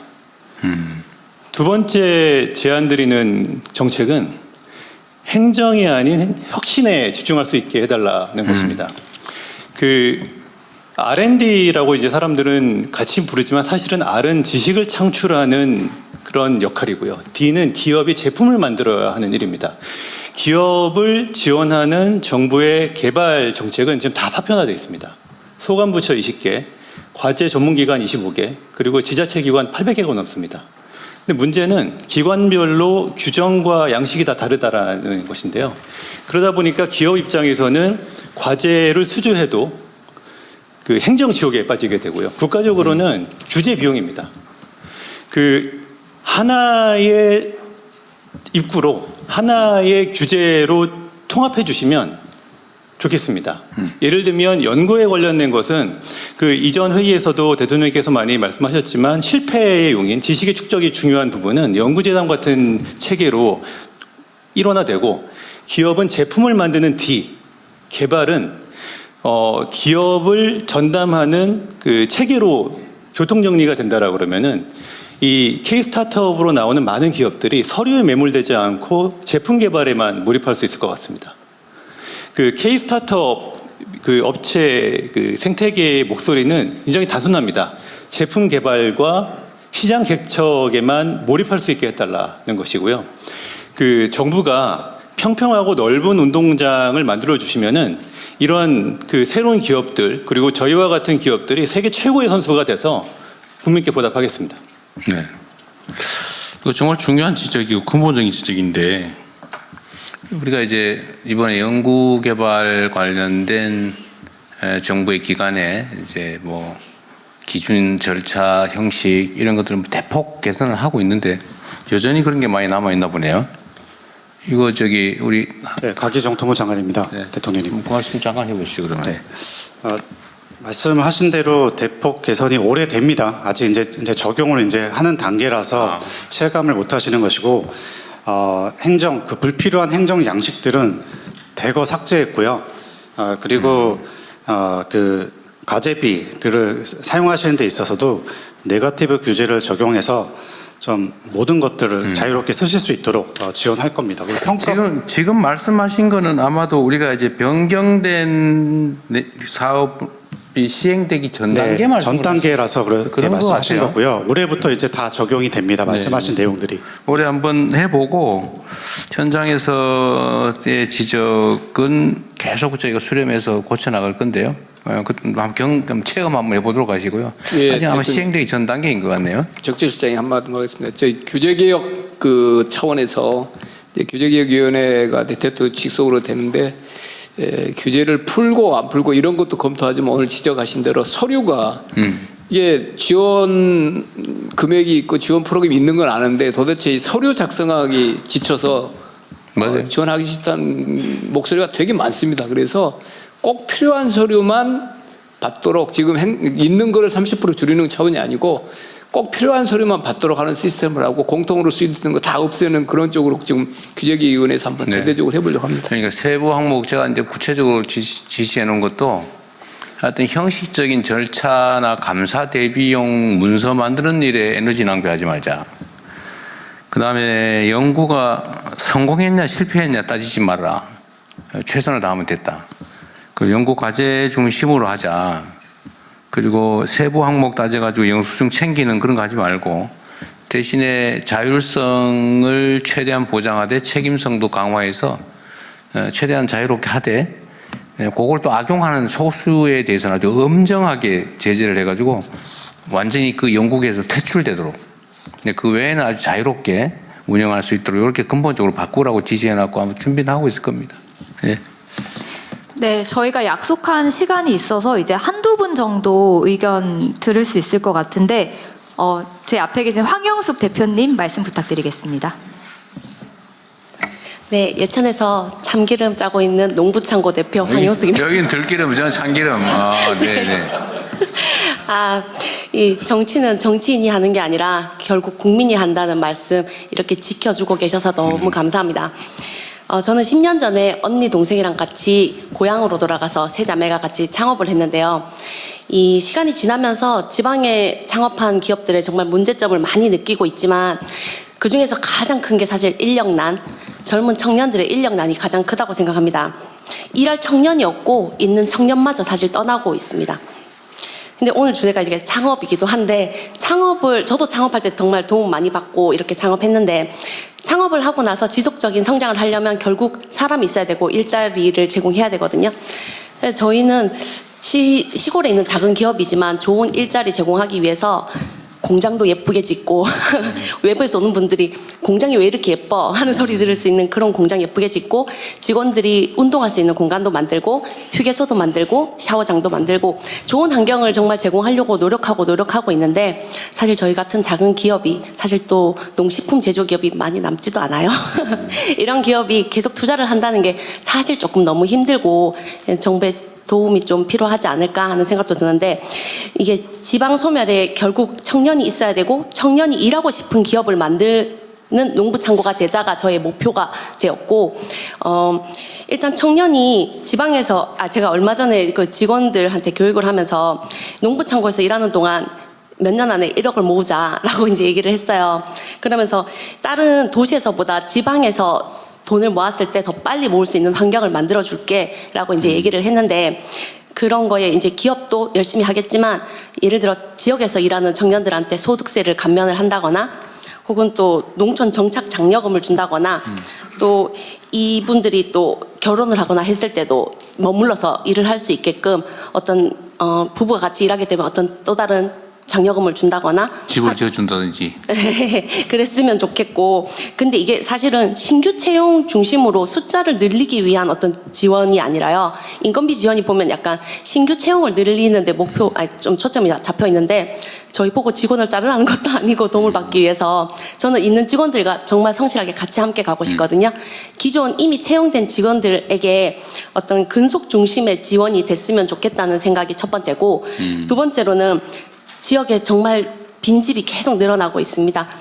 저도 지금 앞집, 뒷집 어르신들도 그렇고 이제 빈집이 많이 늘어나고 있는데 이런 빈집들을 활용해서 청년들이 주거할 수 있는 환경을 만든다거나 농촌에 있는 기업들의 그런 어떤 사택이 된다거나 뭐 이런 부분도 뭔가가 이루어졌으면 좋겠다는 꿈이 있습니다. 세 번째로 청년들이 사실 도시에 데이트 나가고 하잖아요. 이게 로컬 바우, 복지 바우처라던가 이런 게 주어져서 시골에서 일하는 청년들의 삶의 질을 높일 수 있는 그런 것들이 좀 실현됐으면 좋겠습니다. 청년들이 진짜 지방 근무가 너무 어려운데 이런 거 자체가 고립이 아니라 새로운 라이프 스타일이 될 수 있도록 저희 같은 농촌에 있는 기업도 열심히 할 거고 정부에서도 도와주셨으면 좋겠습니다. 감사합니다. 그 예천 읍내는 아니고 면에 있습니다. 무슨 면? 보문면에 있습니다. 그래요? 그 면에는 인구가 몇 명이나 돼요? 제가 잘은 모르겠는데 대충 한 1,000명에서 2,000명 정도 그 정도밖에 안 되는 것 같습니다. 네. 근데 예천은 그 경북도청이 안동에 오게 되면서 사실 겉으로 드러나는 예천 인구가 늘어난 것처럼 보여요. 근데 제가 살고 있는 저희 농부창고가 있는 보문면은 사실 인구가 점점 줄어들고 면은 어쨌든 면은 읍내로 또 모이죠. 네네. 읍내로 뭐 또 아니면 또 다른 큰 대도시로 가고. 네네 대구를 가게 되거나 뭐 이렇게 되겠습니다. 참깨 농사도 지어요? 저희 직접 짓고 있습니다. 누가 지어요? 저희 부모님, 뭐 삼촌, 이게 외할머니 같이 하시다가 할머니 돌아가시고 뭐 아버지 돌아가시고 이렇게 이제 남은 가족들이 함께 하고 있습니다. 그 참기름 생산에 필요한 참깨를 다 작업하지는 않겠죠, 설마? 저희가 100% 다 하고 있지는 않고요. 인근에서 믿을 수 있는 농부님들한테 직접 수매하고 또 살아남기 위해서 참깨 다음에 특산물이 뭘까 보다가 생강이 또 예천에서 많이 나거든요. 그래요? 생강청을 또 제조하게 되면서 직원 고용을 늘리고 있습니다. 요즘은 이걸 이제 요새 6차 산업이라고 그러잖아요. 그러니까 생산도 하고 가공도 하고 판매도 하고. 심지어 이렇게 인터넷 배송까지 주문 생산 배달까지도 하니까 인터넷 뭐 그건 당연히 하시겠네요. 네, 네이버나 이런 데서 좀 많이 판매. 최종 질문은 그래서 이 참기름 예천 참기름 사업에 종사하는 사람이 총 몇 명입니까?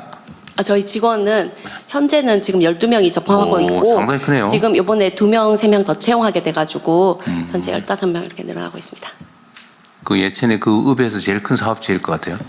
맞습니다. 면에서 제일 큰. 이런 사업체 정말로 중요하죠. 네, 알겠습니다. 감사합니다. 예, 그리고 시간 관계상 옆에 계신 한상우 의장님 계속 손 드셨는데 마지막으로 말씀 부탁드리겠습니다. 예, 한 10번 들었는데 기회 주셔서 감사합니다. 그 코리아 스타트업 포럼 의장 한상우입니다. 제가 뭐 협회장이긴 하지만 저 역시 한 명의 스타트업 창업자입니다. 저는 버스 부분에 특화된 모빌리티를 하고 있고요. 또 2년이 돼서 저는 분당에서 창업을 해가지고 지금은 아마 뭐 매출 1,000억이 넘는 중견으로 많이 컸습니다. 아마 대통령님도 아실 만한 건물 이야기로 제가 시작을 해보겠습니다. 회사가 분당 야탐역에 있는데요. 맞은편에 성남 종합버스터미널에는 큰 건물이 있습니다. 아마 분당에서 제일 큰 건물일 거예요. 퐁퐁 라이트 있는데. 네, 맞습니다. 그 건물 지하에 큰 이 성남 종합버스터미널이 있는데요. 이게 지금 전국의 거의 시외버스터미널 절반이 휴폐업 상황입니다. 그렇죠. 네, 그리고 뭐 이게 새로운 모빌리티들이 등장하면서 이 시외버스터미널들이 경쟁력을 잃은 거죠. 그 위에는 또 홈플러스가 있습니다. 예, 마트 장사 안 되는 거 다 아시잖아요. 그래서 홈플러스라서 또 이게 건물 자체가 썰렁해졌습니다. 그 지하에는 또 커다란 이 멀티플렉스 극장이 있어요. 예, 또 다 이게 넷플릭스 같은 OTT로 넘어가서요. 이 건물 자체가 그냥 썰렁해졌습니다. 중간중간에 있는 옷가게들, 예, 뭐 생필품 파는 데들 이런 것들도 쿠팡 같은 모바일 커머스 다 넘어갔죠. 이걸 보고 이제 암울하냐면 사실은 냉정하게 따져보면 제가 도쿄를 가거나 다른 데를 갔을 때 여전히 그런 몰이 잘 돼요. 우리는 그런 몰이 안 되는 게 역설적으로 우리가 디지털 전환에 성공한 거 아닌가. 그리고 그 자리에 저희 디지털 전환하는 회사들, AI 로보틱스 회사들, 그런 회사들이 들어가요. 저만 하더라도 판교에서 올라 넘어간 거거든요. 예, 그래서 이게 꼭 나쁜 일이 아니다. 우리의 어떤 산업 구조가 변하고 있다. 상권이 바뀐다거나 뭔가 어떤 경제 이런 부분에 있어서 지금 호황이다 불황이다에 떠나서 구조 자체가 변하고 있는 것이 아닌가라는 생각입니다. 저희 코리아 스타트업 포럼 회원사가 2,600개가 좀 넘습니다. 근데 그 중에서 주요 회원사 한 244 정도 되는 회사 한 20곳의 시총과 그 고용 인원을 보면 이미 5대 그룹 수준을 넘어섰어요. 대부분 지난 10년간 국가의 이 디지털 전환이라는 큰 정책 흐름을 아주 잘 탄 행운을 받은 그런 친구들입니다. 근데 문제는 그 다음이 잘 안 보이는 겁니다. 지금 DX에 이어서 우리 AX, GX 등 어마어마한 기회가 떠오고 있는데 창업이 과거의 출산처럼 지금 기울고 있습니다. 그러니까 오늘 지금 모두의 창업이라든지 이런 정책에 아주 절실한 순간이고 이런 부분에서 창업 열풍이 반드시 다시 일어나기를 바랍니다. 그런데 저는 우리가 아무리 정책이 좋다고 보조금 줄 테니까 아이 낳으라 그러면 낳겠습니까? 아이가 낳고 싶어야 낳는 거죠. 창업을 하고 싶어야 하는 건데 이게 돈이 된다, 잘 된다, 기회가 있다 이러면 뜯어 말려도 합니다. 그렇기 때문에 저는 이거 해서 잘 된 애들 있다 이런 상징을 세우는 것, 그래서 창업 퀴즈들을 많이 만드는 것 이런 것들이 정말 중요하다고 생각하고요. 그래서 지금 중기부에서 준비하고 계시는 모두의 창업 프로그램 중에 이 창업 오디션 프로그램 이거 정말 좀 흑백 요리사처럼 재밌게 잘 만들어서 전 국민들한테 야 이런 스타들이 나오고 또 심사위원 하시는 분들이 더 인기예요. 이런 분들이 해가지고 우리 정부의 이 좋은 뜻이 잘 전달됐으면 하는 생각입니다. 그리고 다시 돌아와서 결국에 이제 우리 오늘 로컬 얘기도 많이 했지만 기술 기반 창업, 예전에 그냥 동대문에서 물건 떠다가 부산 서면에서 장사해도 그냥 잘 팔렸어요. 그런데 지금 그런 식의 창업이 되지 않고 다 이 상권이 몰락하고 있지 않습니까? 이 창업이 기술 기반으로 가지 않으면 지금 우리가 과연 경쟁력을 가지고 또 이 AI, AX 시대에 살아남겠느냐는 생각입니다. 저는 이 소버린 AI는 지금까지 대기업 중심으로 진행되고 있고 또 그게 맞다고 봐요. 하지만 결국 산업이 되고 상품이 나오고 돈이 되는 일들은 스타트업들이 AX를 얼마나 잘하느냐에 달려있다고 생각합니다. AX 잘하는 게 진짜입니다. 안드로이드가 우리 게 아니었지만 우리가 제법 DX에 성공을 했습니다. 그래서 경쟁력 있는 서비스를 쏟아내고 빅테크와 경쟁하는 아주 매력적인 시장을 우리 스타트업들이 만들었거든요. 그래서 우리 과학기술 인재들이 이 기술 기반의 창업으로 과감히 나서는 데에는 디지털 전환에서 뭘 성공했고 뭘 잘 못했지 이걸 되짚어보는 게 되게 중요하다고 생각합니다. 의사, 변호사, 회계사, 세무사, 중개사, 택시, 버스, 심지어 전직 관료들까지 직역단체의 저항으로 이 분야의 DX가 시원치가 않습니다. 이 DX가 시원치 않은 게 어떤 문제가 있냐면 이 디지털 전환이 안 돼 있으면 AX도 잘 안 됩니다. 왜냐하면 AI가 학습시킬 괜찮은 자료가 없어요. 그래서 저는 이런 부분에서 결국에 세상 만사 모든 게 귀결되는 게 정치이고, 그래서 현실에 안주하는 그런 정치하시지 마시고 미래지향적인 사회 합의를 이끌어내는 정치를 해주시기 바랍니다. 스타트업이 너무 잘 돼서 지나치게 커서 이 괴물이 되는 경우가 있습니다. 그런 경우는 시장의 실패가 나왔으니까 정부가 개입해도 마땅합니다. 근데 이제 크기도 전에 두드려 맞고 꺾이고 밟히면 누가 창업하겠는가 해서 저는 이 AX라는 아주 큰 기회에 대기업의 이 소버린 AI 베이스에다가 스타트업들이 창의로 AX를 버티컬로 각 산업별 분야별 AX가 나오고, 그 과실이 자영업자 한 분, 다음 배달 노동자 한 분에게까지 다 골고루 전달돼서 대한민국 기술을 승상하고 상공이 발달하고 정말 창업 부국이 되는 그런 길을 열어주셨으면 하는 바람입니다. 네. 그 말씀하실 기회를 안 드렸으면 큰일 날 뻔했죠. 네, 제가 발언할 걸 줄일 테니까 좀 더 하시죠. 네. 그 옆에서 장관님께서 말씀하시겠다고 하셔서요. 저는, 먼저 기회 드리겠습니다. 굉장히 대통령 동의합니다. 이게 이제 창업에 씨앗을 뿌려야 되는데요.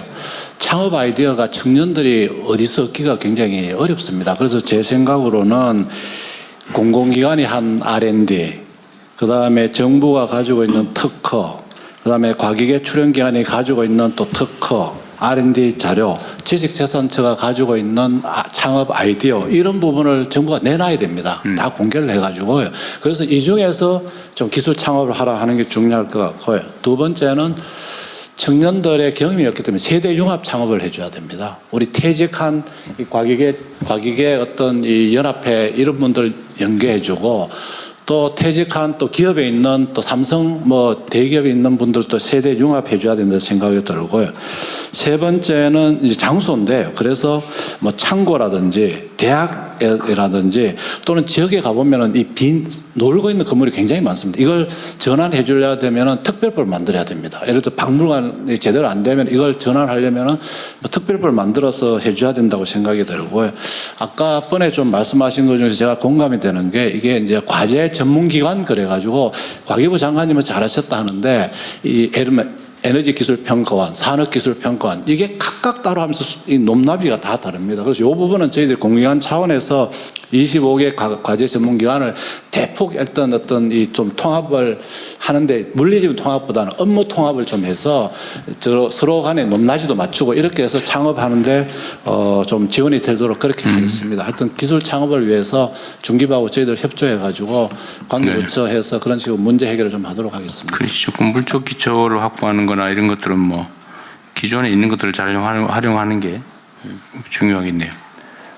예, 대통령님 마무리 말씀 줄이신다고 하셔서 몇 분만 더 의견 청취하겠습니다. 대신 좀 압축적으로 부탁드리겠습니다. 장진아 대표님 먼저 부탁드립니다. 네, 발언 기회 주셔서 너무 감사합니다. 저는 경북 포항에서 주식회사 바이오브릭스 운영하고 있는 장진아고요. 포항공과대학교에서 현재 재직하면서 교원 창업을 진행을 하게 됐습니다. 저희 기업 같은 경우에는 주로 이제 바이오 프린팅 인공장기, 조금 더 미래지향적인 그런 사업을 추진을 하고 있는데, 이런 바이오 제약 분야의 산업들이 아무래도 규제와 그리고 굉장히 고도의 비용 투자가 필요한 시설과 그리고 다양한 그런 이제 창업 환경들이 모두 다 한꺼번에 조성됐을 때 시너지가 많이 일어나는 분야이다 보니까 상대적으로 지역에서 성공하는 사례를 발굴하기가 쉽지 않은 것 같습니다. 대부분은 시드 단계를 넘어서 라운드 A 정도 가게 되면은 서울 판교 지역들, 그러니까 주로 소위 말씀하시는 이제 주요하게 창업을 할 수 있는 그런 지역으로 옮겨가게 되는데, 저희 그 기업이 그런 부분들을 추진하고자 하는 것은 아니지만 여러 가지 이제 인허가에 관련된 일들을 진행을 하면서 점점 이제 이 지역에서 더 많이 필요한 부분들이 아무래도 공공 인프라인 것 같습니다. 예를 들면은 GMP 그리고 세포치료제 생산을 위한 CGMP 같은 것들이 실제로 잘 운영되고 기업들이 활용할 수 있는 기관은 오송에 있는 K바이오 헬스 정도입니다. 대구에도 K메디허브가 있기는 하지만 그 역할이 조금은 다르고요. 그리고 규모도 다르고 운영을 하는 그 숙련도도 굉장히 다른 것 같습니다. 그러다 보니까 이 지역에서 바이오 의료 분야를 실증하기 위해서는 너무나 많은 허들이 있고 기업이 혼자서 바텀업으로 모든 시설을 다 구축해서 가야 하는 어려움들이 있습니다.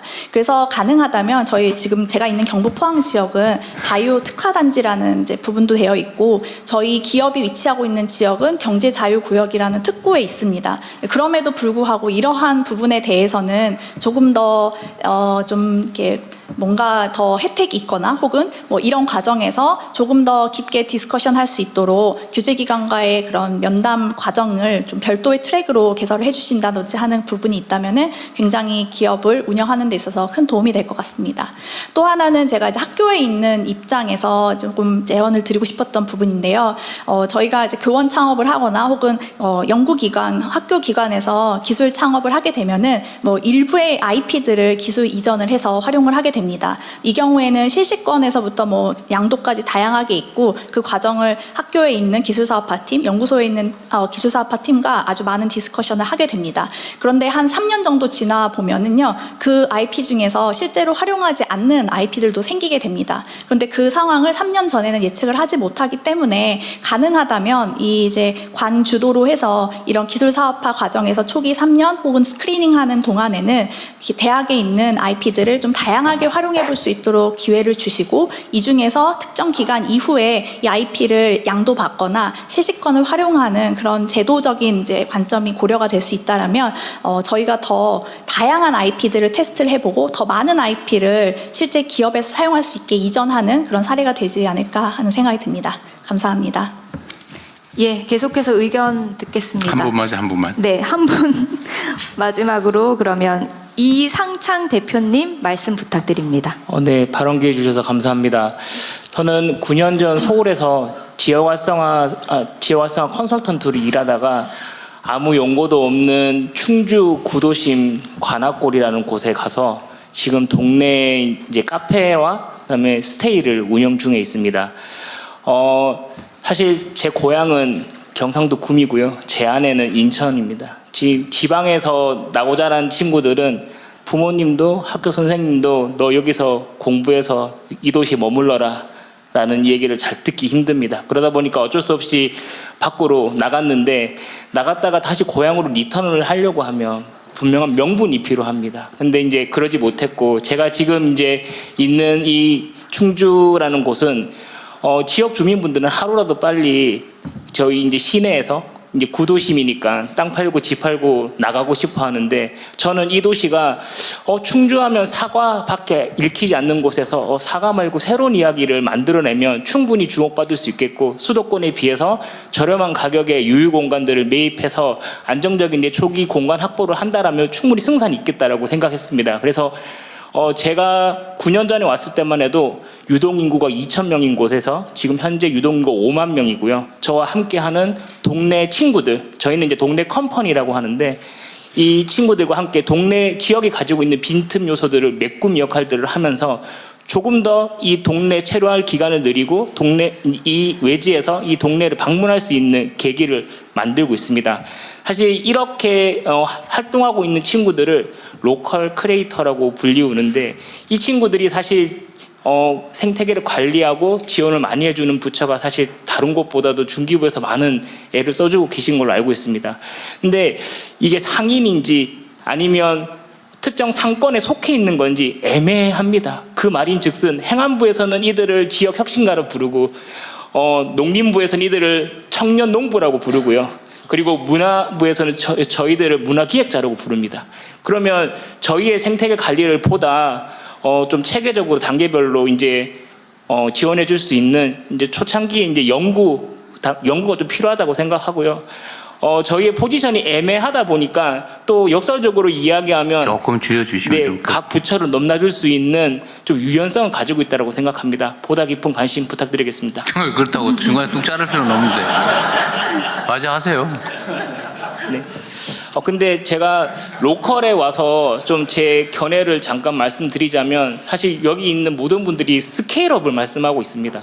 사실 로컬이라는 단어를 쓰려면 뭔가 성장보다는 내가 가지고 있는 걸 나눌 수 있는 여유도 있어야 된다고 생각합니다. 저는 스케일업에서 조금 스프레드 아웃의 좀 관점 전환을 가지고 있는 다양한 지역과 함께 오래가는 플레이어들이 생기기를 희망합니다. 감사합니다. 네. 예, 감사합니다. 오늘 못다 하신 말씀은 나눠드린 서면 의견서에 주시면 저희가 검토해서 의견 드리도록 하겠습니다. 이제 대통령님께 마무리 말씀 부탁드리겠습니다. 네, 긴 시간 좋은 말씀 많이 들었습니다. 그리고 오늘은 이 관련 부처의 여러 장관님들도 많이 오셨고 또 우리 김성숙 장관께서 죄송합니다. 한성숙 장관께서 오늘 나온 제안들, 좋은 제안들이 많으니까요. 보완할 부분을 보완하고 이게 이제 대한민국이 창업 중심 국가로 새롭게 출발할 수 있도록 잘 준비해 주시기 바랍니다. 그리고 여기는 뭐 이미 창업하신 분들 또 관련 협회 회장도 계시고 한데 어쨌든 새로운 세대들 또 새롭게 진입하는 창업 희망자들이 성공적으로 창업하고 또 한 번 실패하더라도 다시 꿈을 갖고 일어날 수 있도록 함께 손잡고 나아가 주시기를 부탁드립니다. 긴 시간 고생하셨습니다. 고맙습니다.